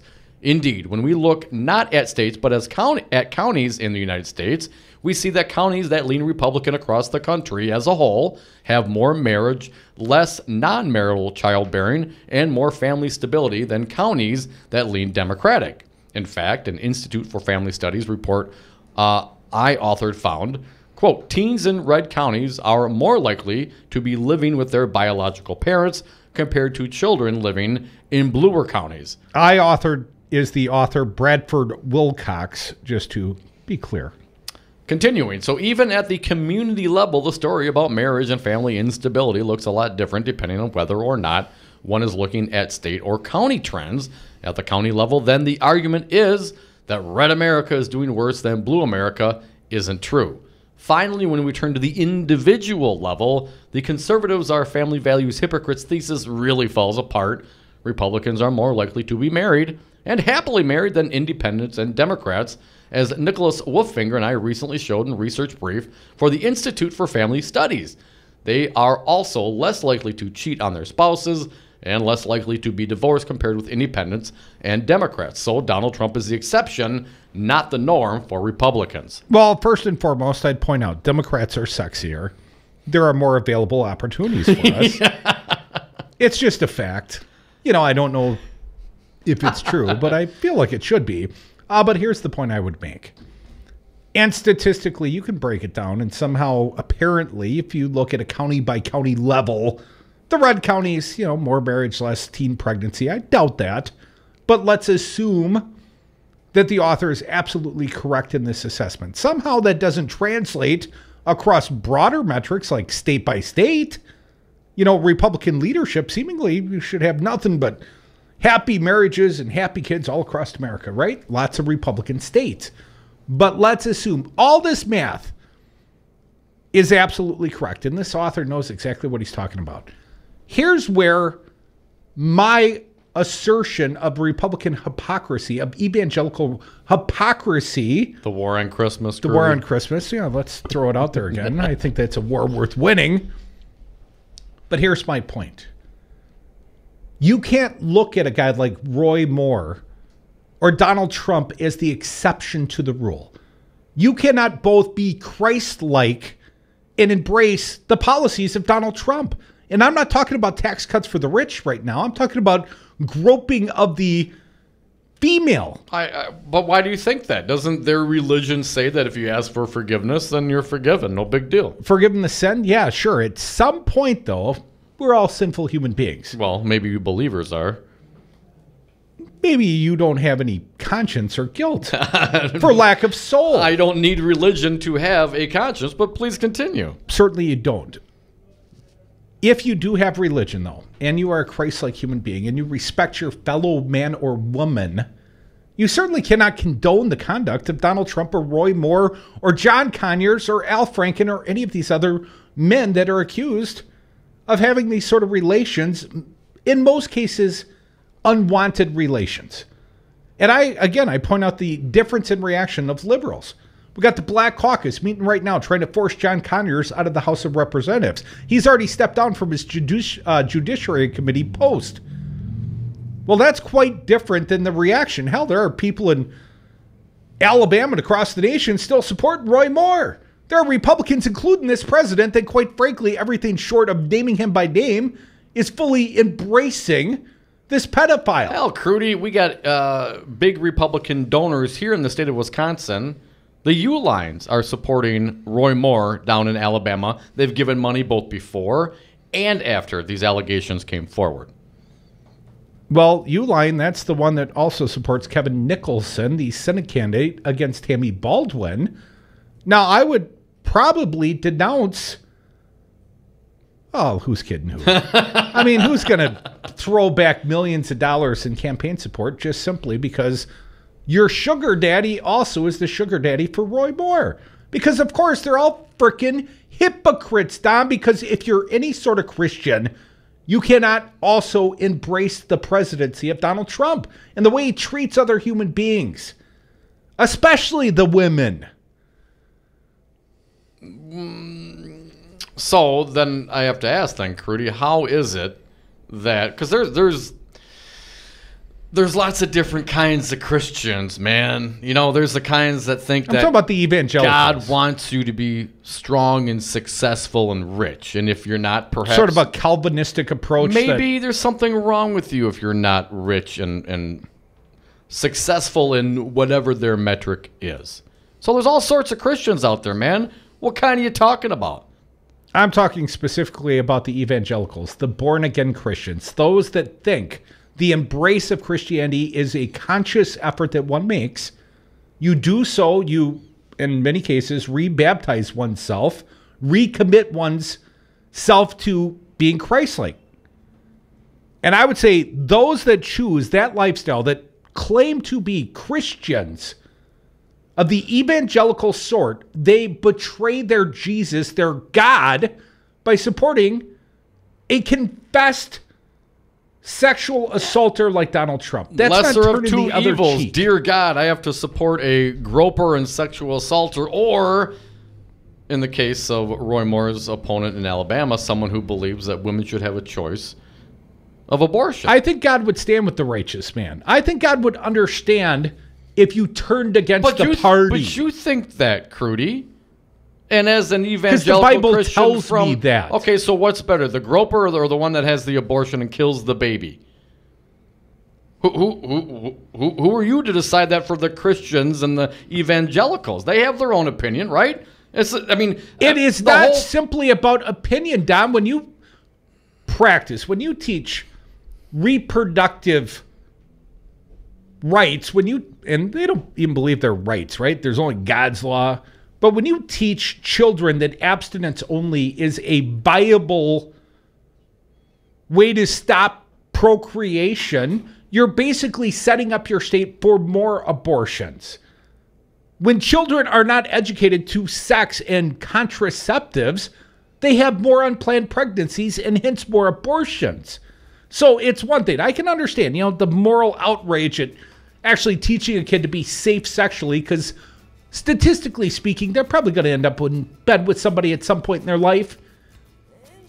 I understand if there's some moral objection, but if you want real results, Tom, if you want to see less abortion, less out of wedlock children, then allow them to teach the children in the school how to be safe, civically minded adults and not knock up their girlfriend or whatever the case may be. I know it takes two to You tango. teach them God's ways, you stay strict, you stay strong, and if they sin, they can forgive. But never, ever vote for one of those damn liberals.